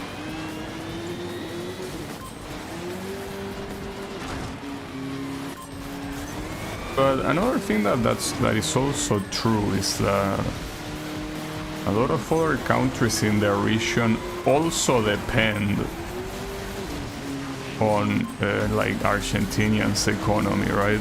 So if something were to happen, like something catastrophical went to happen to the country, I'm pretty sure that most others on the region will fall, with the only exception being Brazil, of course. Brazil will get mildly inconvenienced, yes, but they could still keep going. Well, and the issue is that immigrating to Brazil will be, well, first of all, I don't speak the language. I could more or less understand it, but it's basically gonna be, yeah. not a very pleasant experience when you cannot properly communicate what you want to say or understand what people are saying to you. But aside from that, Brazil is already a country that is pretty full. Like it has like what, like 300 million people or something. Not sure exactly how much it has. Maybe it has less than that, but I'm pretty sure it has more than 100 million. That's a lot of people. So yeah, I think that immigrating there wouldn't be the best idea, really. But as I say, this is only in the case that a catastrophic event will happen. If we manage to survive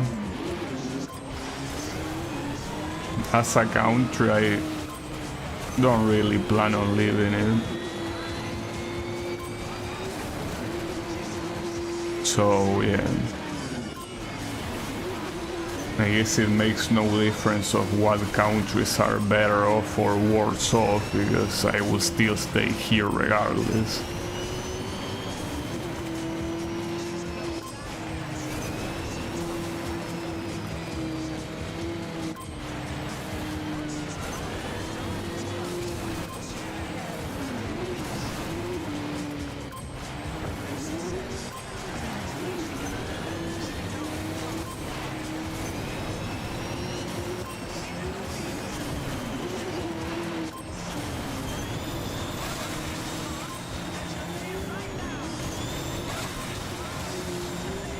I still wonder how I will fare in an English-speaking country.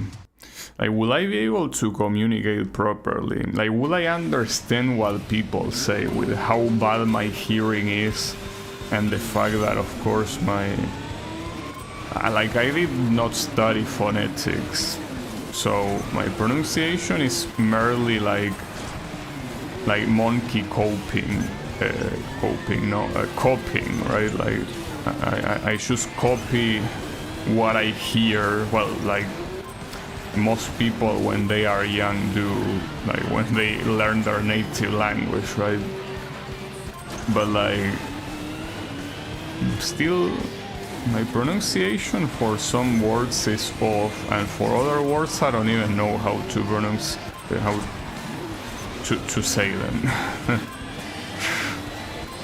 So hearing other people speak in real time without subtitles, I don't know, will I be able to handle that?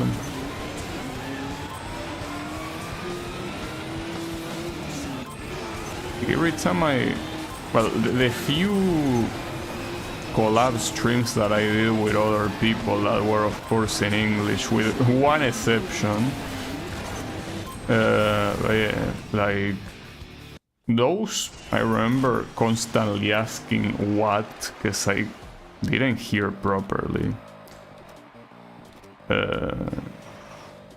So yeah, I don't know how it will go. How, if I got dropped, then can you not do this? And that's very bad for your side, that little graphic. I'm changing to this one simply because I think that if I reload that other one, it's not gonna work right away. Yeah, that's so fucked up.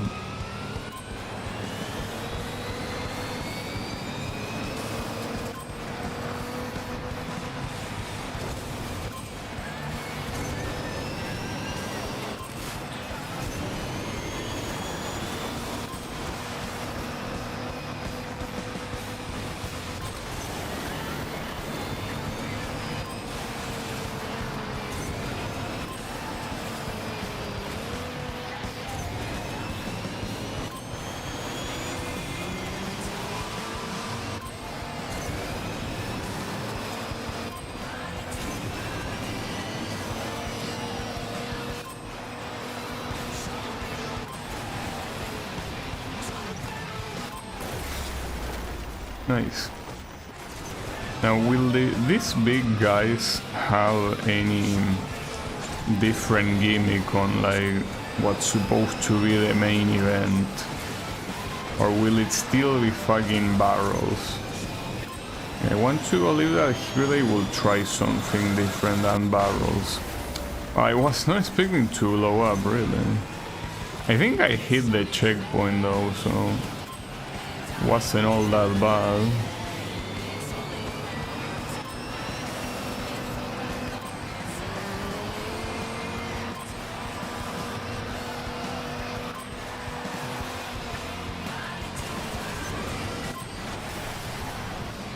Alright, are you gonna invent something new, or are you just gonna throw barrels? I think you're just gonna throw barrels. Will you? I don't see them yet, and yeah, you will fucking throw barrels. Damn, that is so unbelievably lame, dude. Oh, can this shit load properly? Okay, I'm leaving you for last, I guess. If you really don't want me to play you.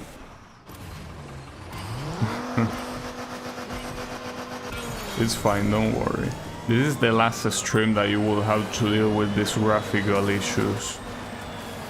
Well, assuming the other games in the series don't have even worse graphical issues.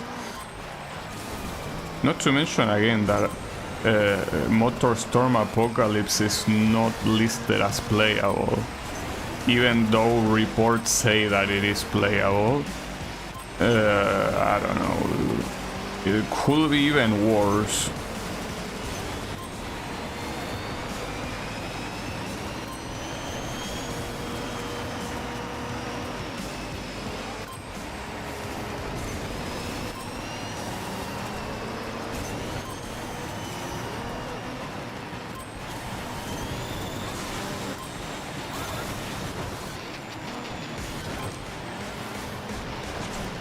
And this thing really struggles handling, at least compared to every previous vehicle.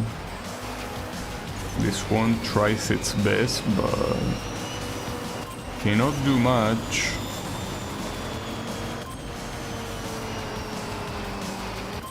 Alright. So, are you gonna let me load this one this time, or are you still gonna... Okay, so I'm assuming that we won't be able to do that event at all, or if we do it, we have to do it with that glitch on screen. I wouldn't mind doing it because, like, the screen being slightly blocked is not gonna stop me from qualifying, especially an event that is supposed to be one of the easy ones, but the issue is that that shit is awful for the eyes, and I cannot simply look away, you know? Well, not to mention it's awful for you. Like, that's the sort of shit that could easily cause an epilepsy attack, assuming you have, like, epileptic episodes. But, like, yeah, like, if there's someone that is sensitive to that sort of shit, something like that could destroy your eyes. Well, that's an exaggeration, but the thing is that you can easily get a seizure out of that. It's not nice to get seizures. No, well, I never had one, but I cannot imagine it being something you want to have.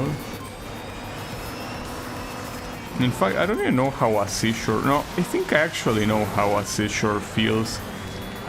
Not, like, by myself, but I think I remember one of my classmates in an act get a seizure attack, and it's not pretty, I can tell you that. But maybe it wasn't a seizure attack and it was something else. But yeah, basically they started kind of like their whole body started convulsing, right? It was pretty freaky. But yeah, I think, well, then again, I don't know if that's considered a seizure. Maybe it isn't. Maybe it's something else. But I think that for what it's generally described as is a seizure. But don't worry, that person is fine. Well, it's fine. I don't know if they are fine now. Back then, they like recover in a couple hours. was no big deal. I don't know if that person is still alive. I don't know if anyone for that were classmates is still alive. Well, no, I actually do know some of them are still alive, but I wonder how many, like, because you know that the chances that all of them are still alive are not very high. Not for any reason or particular other than statistics, you know.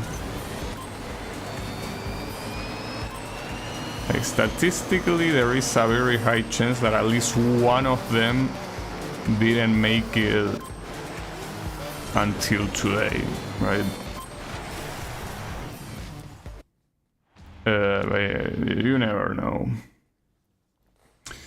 I mean, I hope they are fine. Not because I care about them, but you know, it's not nice to die young. Yeah, I mean, if they were my classmates, they are all my age, so basically in their 30s, well, early 30s. Well, no, 30 in, like, straight 30, right? I mean, some of them, I remember them being slightly older, but not by much. Like, maybe 1 or 2 years older, so at most 32. Well, I'll be 30 next month. So that's cool. I guess. Is it? I mean, nothing really changes.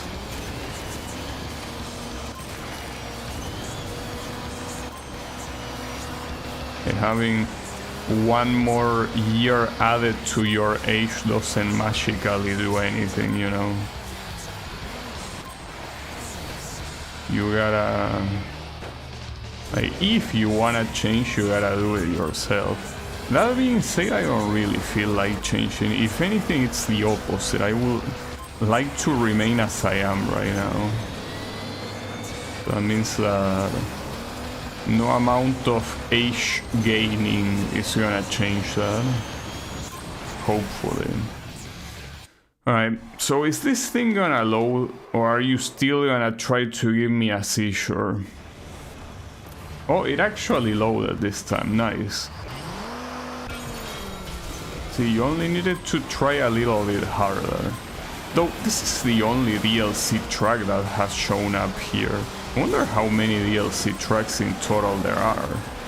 This one is the only one that showed up in the Speed Festival.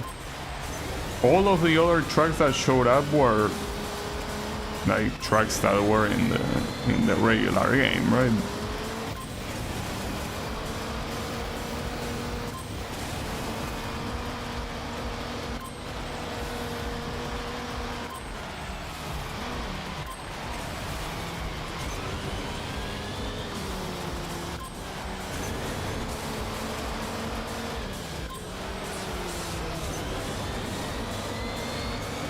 This one is also not gonna be hard to pull off, considering that it's supposed to be one of the easy ones. Though, you know, the interesting thing here is how, like, even the hard ones were very easy to get, because it's obvious that it's gonna be easy to get when you don't have to drive a piece of trash vehicle like the bikes or the ATVs.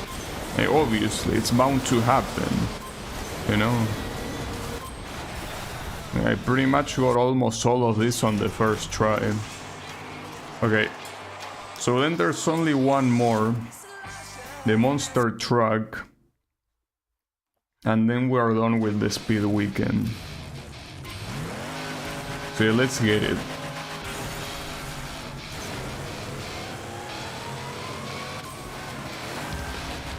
And then after this, I want to do one race on the DLC tracks. That should be, I think, for what I read, there are at least 5 DLC tracks. Maybe 4, I don't know exactly how many, but they are more than just this one that the Speed Festival is showing. Because I think that they were two big DLC packs. You had the speed thing and another one that I don't remember the name, but there were two. The speed one gave you the speed festival as well as the new content, but the other one didn't give you any festival, but it did give you, I think, at least 2 tracks. So all of that is something that it's impossible to play unless you go to like the free race mode or time attack, I guess. Well, or online, which is no longer possible. So, you know, one day I would like is, as I say, in this emulator, there are private servers for these games, right? So you could play online, but I want to see how many people are even playing this shit online. Because, you know, already official games that are currently supported have, and I'm just saying like this randomly, it could be any genre of game in any platform, but already there are so many games that, despite being currently supported, barely anyone plays them online, right? So a game like this, that is essentially, you know, almost 20 years old, and that you need a relatively beefy computer to run. Like, it's not like PS1 that almost any, I will assume that unless you have a computer from like 2002, and even that one, I feel like it will probably run a PS1 emulator as they did back then. Emulators are not a new invention, they've been here since the 90s. Like, it's not a new thing, but the thing is that it's not like it's a PS1 where everyone can run the emulator without issues. It's PS3, so it also is that nobody's playing this, and if you want to play this online, you will probably have to join a Discord, which is something I'm not gonna do. So yeah, I don't wanna socialize to play games online. You might think that that's pretty contradictory. The thing is that you don't need to socialize to play games online. Like, let's say that you enter a Call of Duty lobby.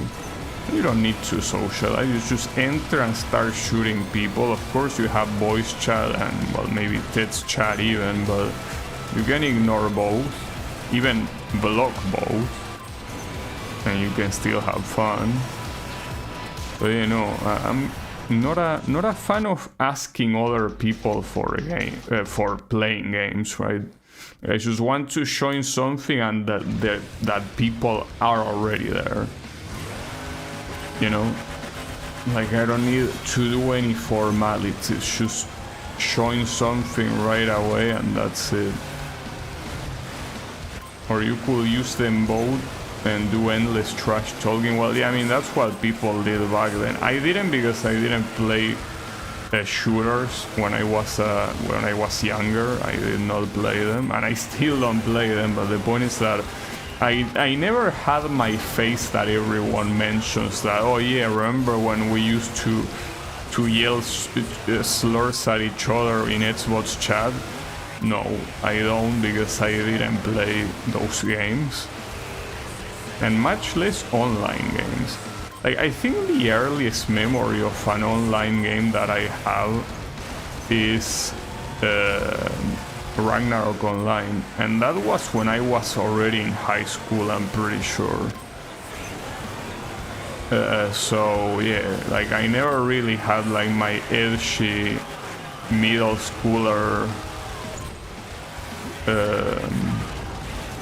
phase where I just play like these grown-up shooter games against other people and yell every insult in the book at them.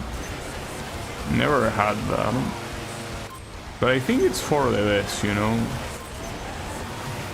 Like, if I'm already a pretty salty person already when I play games that that challenge me, I will be even saltier, or maybe not, maybe I will have gotten used to the salt by playing so much online, but I don't know. I think that has to do a lot with your predisposition, you know, like by the chemicals in your brain. So if the chemicals in your brain make you someone with very little patience, yeah, it most likely won't be an easy thing, even if you know, get exposed to it a lot.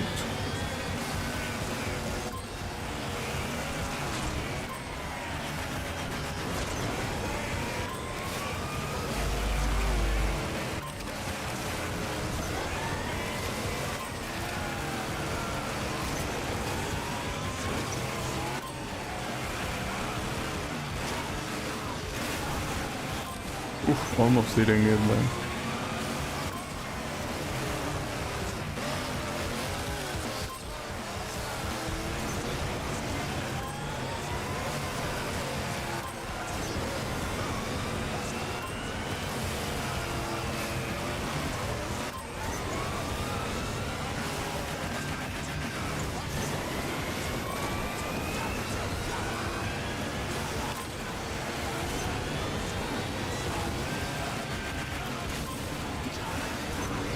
Well, speaking of online games, I feel like I should bring back Mario Kart 8 Online. I do remember though getting pretty salty on the last sessions, but hey, maybe there is a lot of rank inflation right now, and the people that are in my rank are all trash. Well, not to say that I'm a very good player, but I mean, when I played that game and I was like around like 10,000 points in rank, people there were quite decent.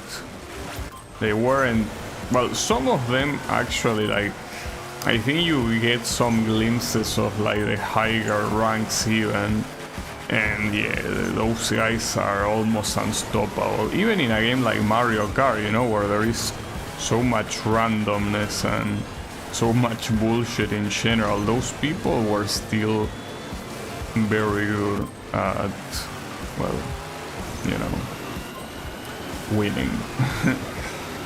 And winning consistently. So, yeah, personally, when I start thinking a little bit further about it, I might think that it's not a good idea. But yeah, like sometimes I kinda wanna play games online, but then I remember how salty I get every time I play them, and I'm like, no, I'm fine. Like, part of me desires to compete with other people, but part of me also remembers that I hate competing. You know? It's a contradiction. See, that one is a contradiction. Wanting to compete when you don't like competing. It's just that sometimes it's fun to measure yourself up with other people, right? Well, I mean, that's the reason why competitive stuff exists in the first place, right?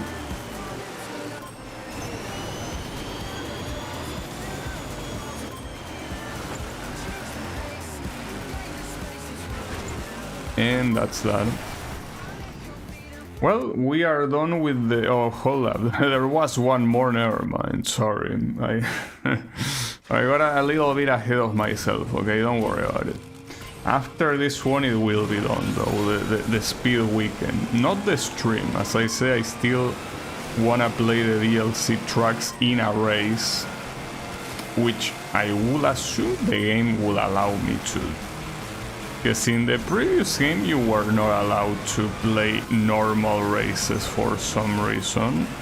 You either had to go to the festival or you had to go fuck yourself, whichever you prefer the most. But no, in this one there is a free play option.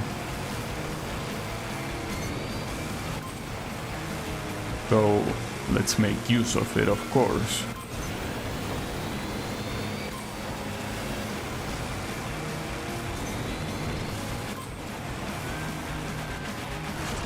That's not good.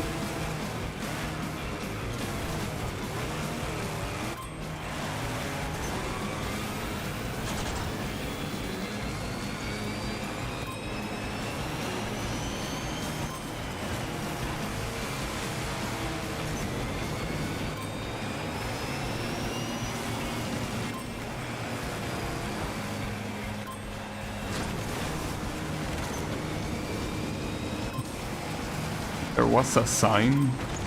Didn't even see it. No, it's not like the sign did much to stop me. Oye, quite ridiculous how absolutely free beating these events is. Like when you're not picking any of the first two pieces of trash vehicle types. Well, that's that. Oh, and I unlocked some weirdo and speed lower. Well, yeah, that's the speed weekend. So the only thing left to do here is free play. So opponent difficulty, you have hardcore as the hardest one. Now, which one of these? Oh, you can pick standard or eliminator. So which one of these is a new track? None of these ones, clearly, but when is it gonna start? Yeah, all of these are in the base game. Yeah, they still all in the base game. There are more. Okay, this one is not. Reef Runner, Quicksands, Brimstone, and Engorge. Oh, Hollow Earth. Okay, damn. Okay, there are more than I thought. Like it's 1, 2, 3, 4, 5, 6, 7. So 7 DLC tracks in total. I will probably put 2 laps if I want to do all of them. Oh, you can even set which opponents you want. I mean, isn't there a way to randomize? I mean, that is randomized, I guess. I'll personally pick a buggy, though I have new ones here, but yeah, like none of them compared to this one, like the Diablo. So, Reef Runner. What is this? Well, it seems to be in an island, but no, I mean, we are already in an island, aren't we? Wait, isn't this supposed to be in the morning? Or maybe what you want to put to see the sun in its full glory is not morning, you want to put like noon. Okay, that's a great way to start, honestly. Oh, also, by default you get 12 vehicles on screen, but I'm pretty sure the maximum is 16, isn't it? So you could add more if you think that this is not enough, I think.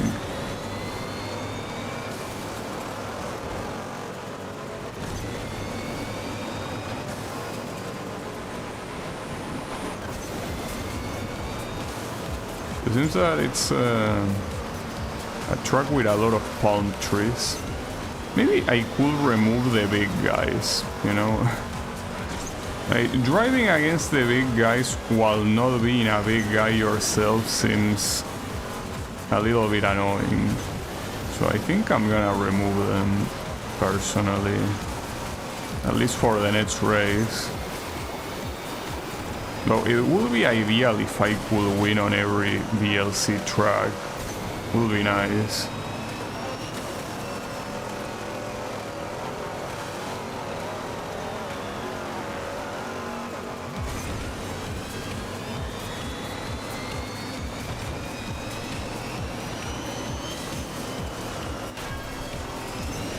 So final lap. Not in a bad position, but yeah, all of the guys that are ahead are all big guys. All of them. You have like I think 2. Fuck. Damn it. I think one of them died. Or maybe yeah, one of them died. But yeah, that doesn't matter because the other ones didn't. So there's a lot of water here. I think the name of the track already implied there was gonna be water.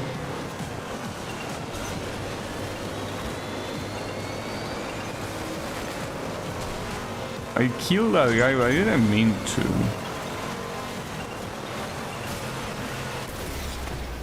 Yeah, okay, hold up. Let me do that right away. Let me get rid of these guys. Though, they do get randomized, but yeah, I'm sorry, but...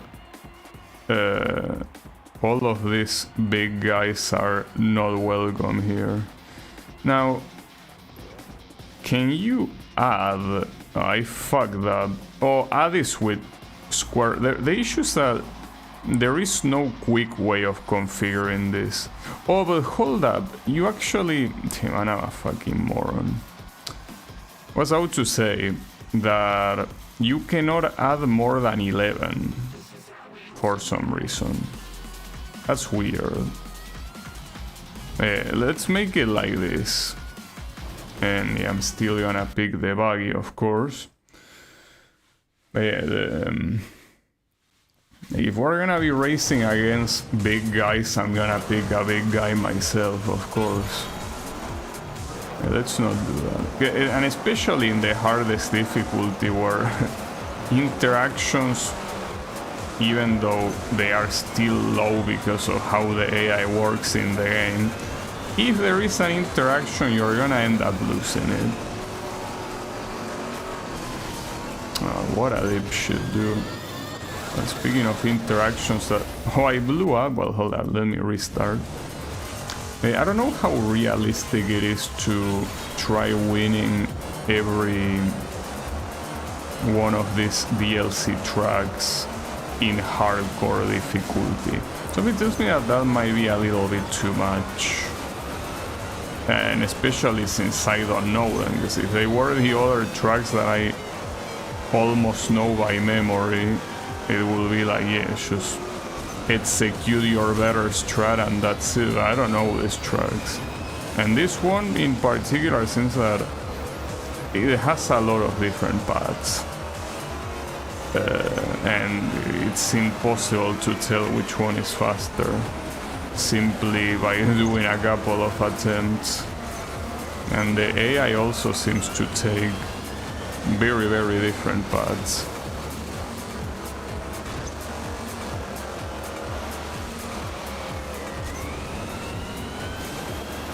Yeah, at least here we cannot really complain about the vehicle type, of course, because we're allowed to use whatever we want. I think to avoid changing the opponents, maybe on the next one I could pick up a monster truck. But at the same time, I really like using the buggy, you know. At least until they inevitably nerf it on the next game.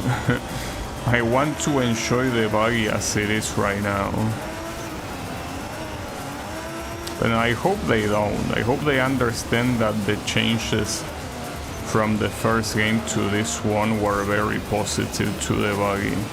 Well, they were positive without a doubt, yes. They made it the best vehicle type in the game, but I hope they don't roll them back. And if anything, if they want to do any changes to the balance, just remove the bike and the ATV, and that's the perfect balance change. That way you just have a balanced roster for free. Just need to remove those two and that's it. Instantly balance. Uh-oh, bad champ, it's fine.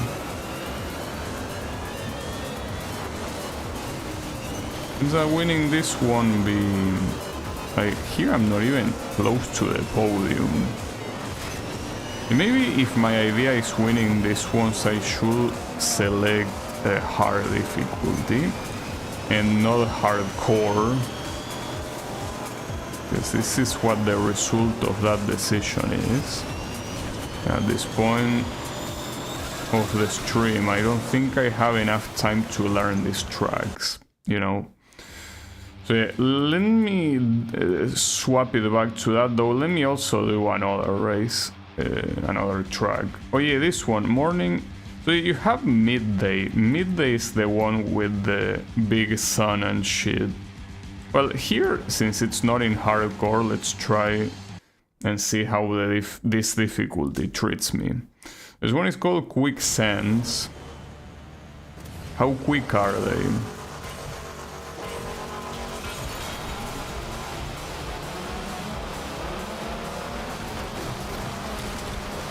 I didn't mean to crash that guy to death. I barely even saw him in the first place.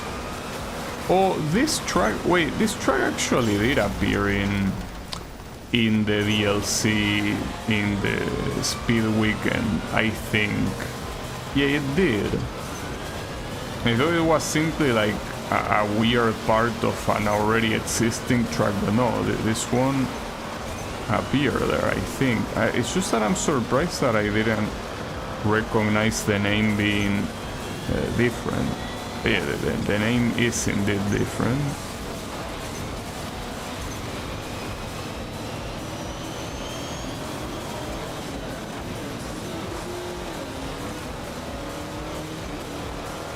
Now, even in hard difficulty, it seems that the opponents are not gonna make it easy for you to win.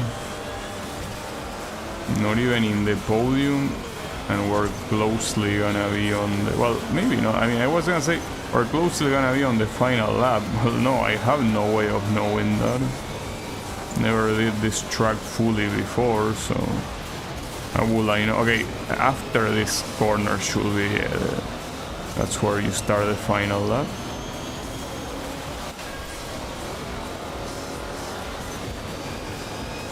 Yeah, not really sure why this is called Quicksand. I mean, well, maybe it's simply a pun because, you know, we are in a track with a lot of sand and you are going quick, like on a vehicle, I guess. There are no actual quicksands in here.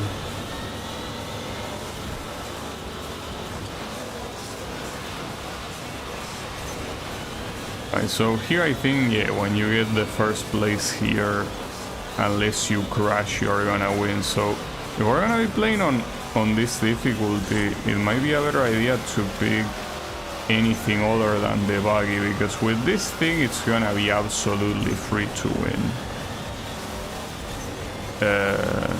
Like it seems like the difference between hard and hardcore is very big. Like hardcore, it's just like in the campaign, it seems that it depended a lot on luck. Like if the opponents decided to go fast, you were not gonna catch up. But if the opponents decided to go slow, well, hell, you know, no problem. But that was very easy. So, no, not try hardcore, but let's try hard using like a racing track, for example. Oh, and I actually want to see the skin that I unlock. Which one was it? This one, right? Hold up, I wanna check it. On Speed Weekend, guess it shows it here, which one you unlock. Yeah, it's that one that's green with like a red checker flag. So yeah, I was right. It was this one. It looks a little bit shitty, honestly. Like, I don't wanna criticize it.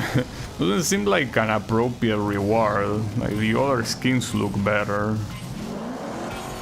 Well, this is one of those things where I guess it is one of the reasons why Need for Speed is considered to be one of the best arcade racing game franchises, because in Need for Speed you don't need to depend on static unlocks like this to, you know, customize your car. Like in most Need for Speed games from Underground onwards, the only limit is your imagination. You can put whatever you want, like anything that... like any tools that the game gives you, you can use them easily.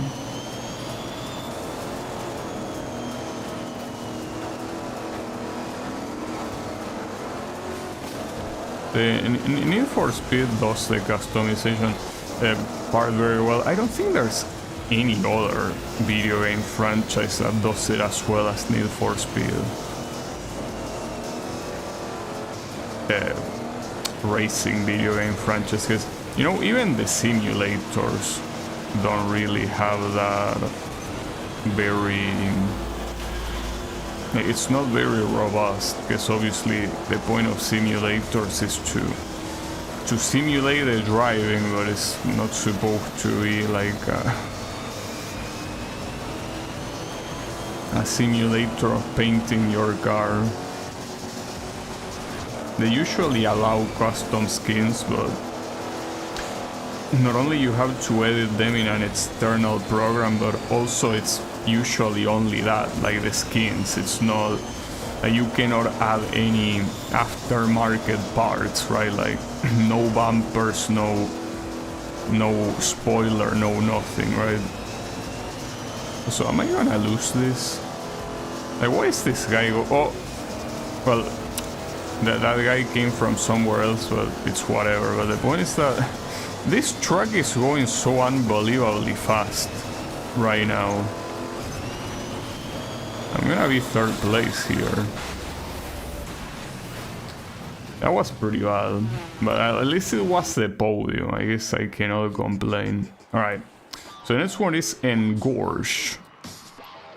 Let's change the vehicle type. Could pick, well, could pick the mud plugger, you know, why not? I have no, like, I don't remember what skin I unlocked, but I don't give a fuck. I'm just gonna pick whichever one I like the most. Honestly, that one, well, the main one also looks pretty good, honestly. I could pick this weird one. Why not? So, Engorge says that it's an impossible narrow chasm. Is it though? I feel like you're exaggerating. What's so impossibly narrow about this?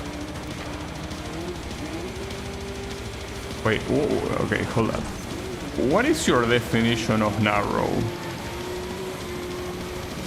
Isn't this like the opposite of narrow? Like, this is wide.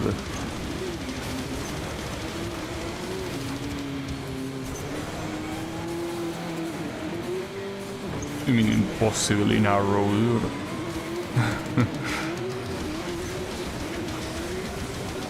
Or am I an ESL that is confusing the definition of the word? Because narrow would imply there is very little space to move, but I see plenty of space. In fact, I see so much space that I don't even know what's the right path. Well, I see arrows here, but...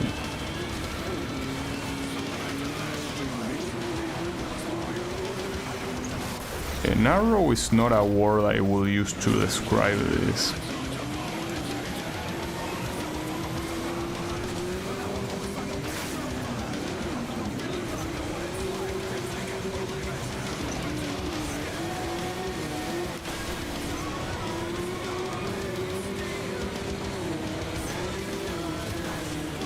Oh, didn't mean to destroy that guy. Well, I didn't destroy him, he's still there.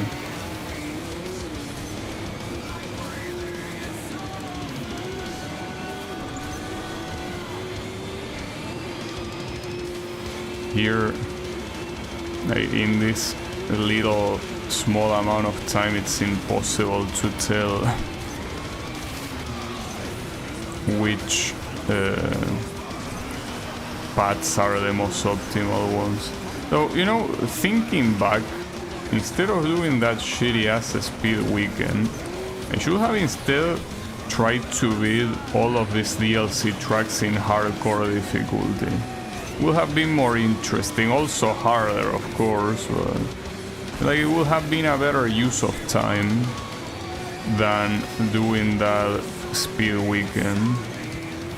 A little bit too late to regret, I guess. That's so fucking bullshit, but I don't care.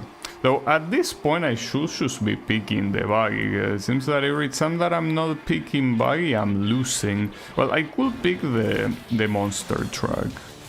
Let's just do that.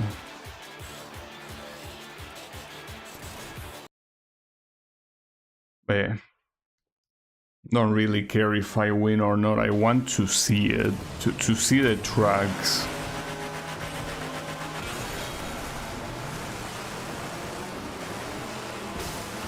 So obviously seeing the tracks only once makes it a little bit hard to decide if they are nice or not. But, I mean, that's the fault of the game for not even bothering putting a campaign that has these tracks. It's so weird even considering, or rather especially considering, that the previous game got it right. So why did this game not get it right? Like, are you dumb? Well, clearly, but why are you dumb? You shouldn't be dumb.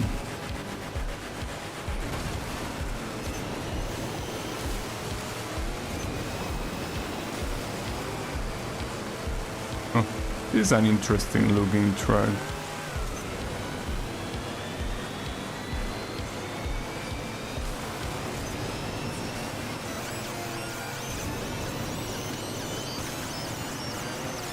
Right here it seems that yeah, they are not pretty long. That's something that I noticed.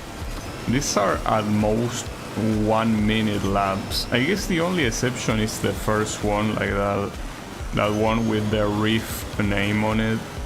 Yeah, that one was kind of long, but these other ones are like basically, I think that they are shorter than any of the main tracks in the game.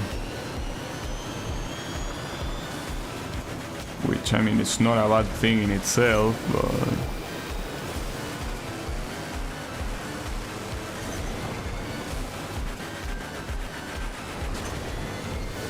Okay, I keep losing positions. In fact, I don't know what path I took, but on whatever path I took, I did nothing but losing positions. That's fucked up. Well, now I'm back in second, but... yeah, this guy ahead of me is most likely gonna win.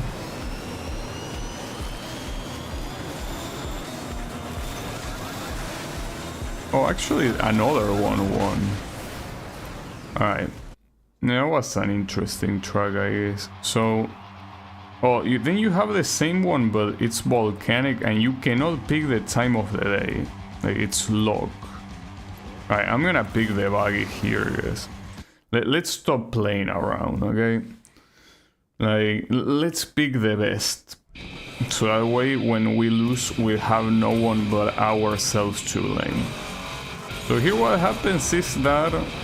oh shit, damn, that looks pretty... oh, never mind, I thought that what looked in the background was all lava, but no, it was just the mountain.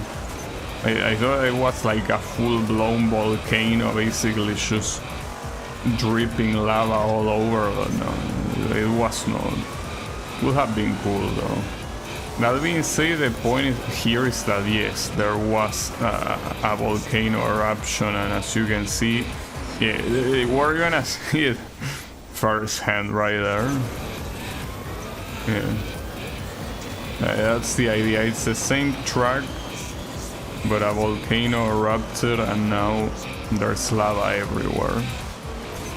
It's a nice idea, because technically there were alternate versions of some of the tracks in the main game, but I don't remember them having differences that were as significant as this one. Like here, I mean, yes, it's the same track, but putting lava in all of those places changes the track a lot.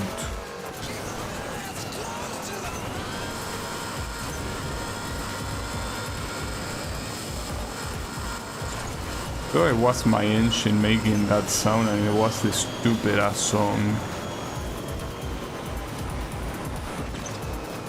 Well, the issue seems to happen when I go this other path that I'm pretty sure I also took with the monster truck, that apparently here you lose an insane amount of time. That's what I'm doing right now. Like this track is even worse when it comes to like one of the biggest problems that the AI has in this game, which is the lack of interactions. Well, a track like this makes it way worse because there are so many paths that unless one is very clearly the most optimal one and the highest difficulty AI takes it and you take it as well, like there's absolutely no way you're gonna interact with the other competitors, you know? That was an interesting gimmick. So you have Dark Fire Swamp, and that's the final DLC track. Alright, let's get on it. Oh, but this one, no, it's not the same one that we saw in the Speed Weekend. I think it's a different one.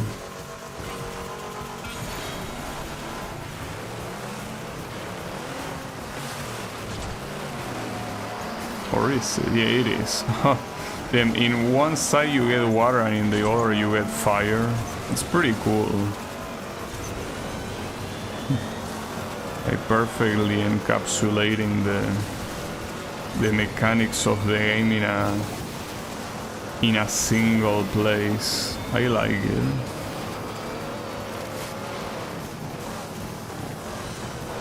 If anything, seeing these tracks and liking these tracks just pisses me off more that they were dumb enough to not make a campaign featuring them. Like, why will you waste an opportunity like that? I don't get it. Especially when you had it right on the previous game. Why will you waste the DLCs like this? It just makes no sense to me.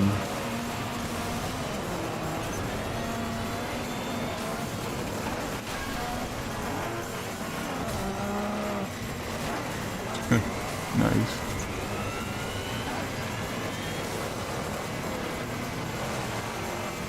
Almost got run over twice. Wait, can you use this to jump? Yeah, I mean it's ramp shape.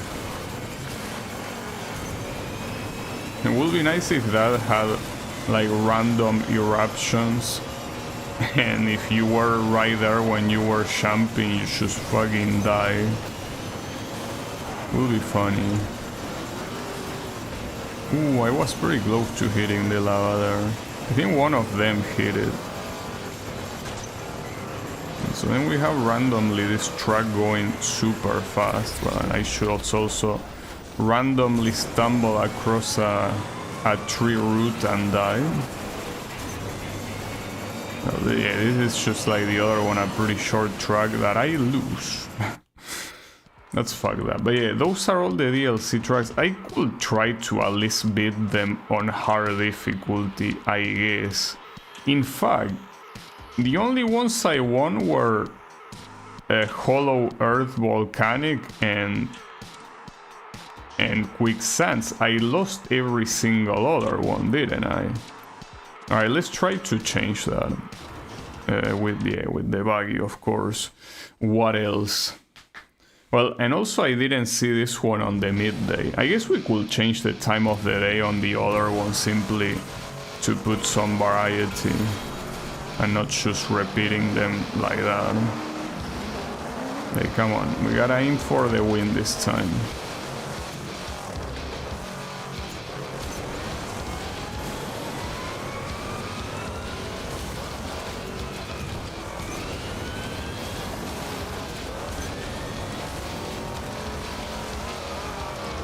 As much as I would like to win on hardcore, as I say, that will take me a lot of learning to do, and I cannot that in what's remaining of the stream. Again, if I could simply go back in time and not do the Speed Weekend and simply play these new races and try to beat them at hardcore, I would. But unfortunately, going back in time is not a possibility. You could say, well, you could dedicate another stream to do that, but no, I don't want to. I want this to be the final stream for this game, for this specific game in the series, of course, not for MotorStorm in general, since there are still 3 games remaining in the series.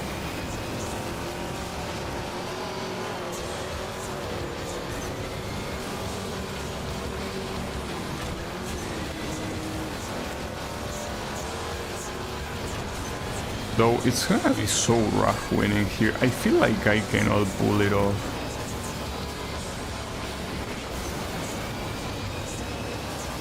I feel like if I actually try hard, I'm gonna end up doing a very long stream. Here, the most likely reason is that I'm taking a super slow path, but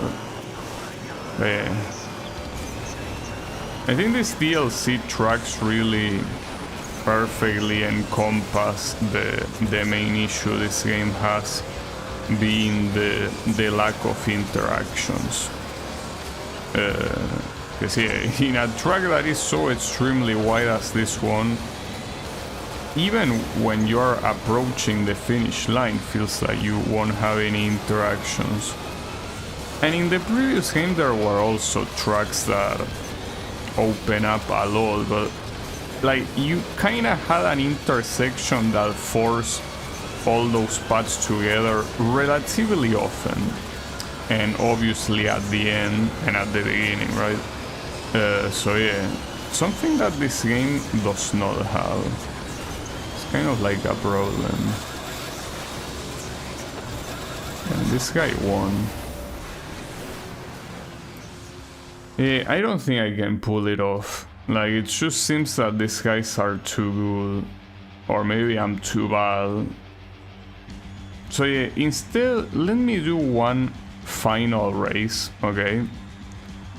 One final race, and I will attempt to win this one. Let's just do that. Because see, I don't really feel like tryharding these ones right now. Or ever, I guess.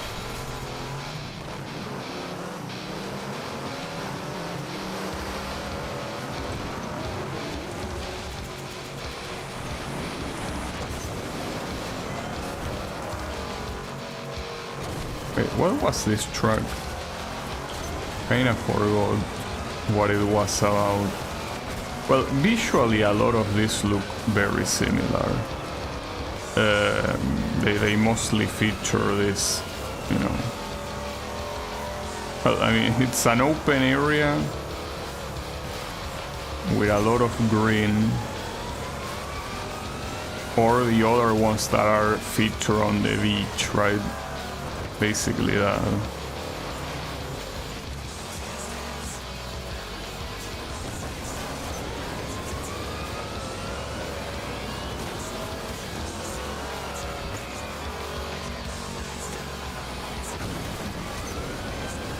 It kinda comes to the point that even though I did play this like minutes ago, I don't remember this track. Because it really feels like a lot of this barely even count as tracks. They should seem to be big places where you play around. And again, you can say that about the main game too. Here with the zero familiarity I have with this track, since I did not even play them back then on a PS3, I will have to play them a lot to actually get used to them. If we keep going like this, we won't be able to win even one more race.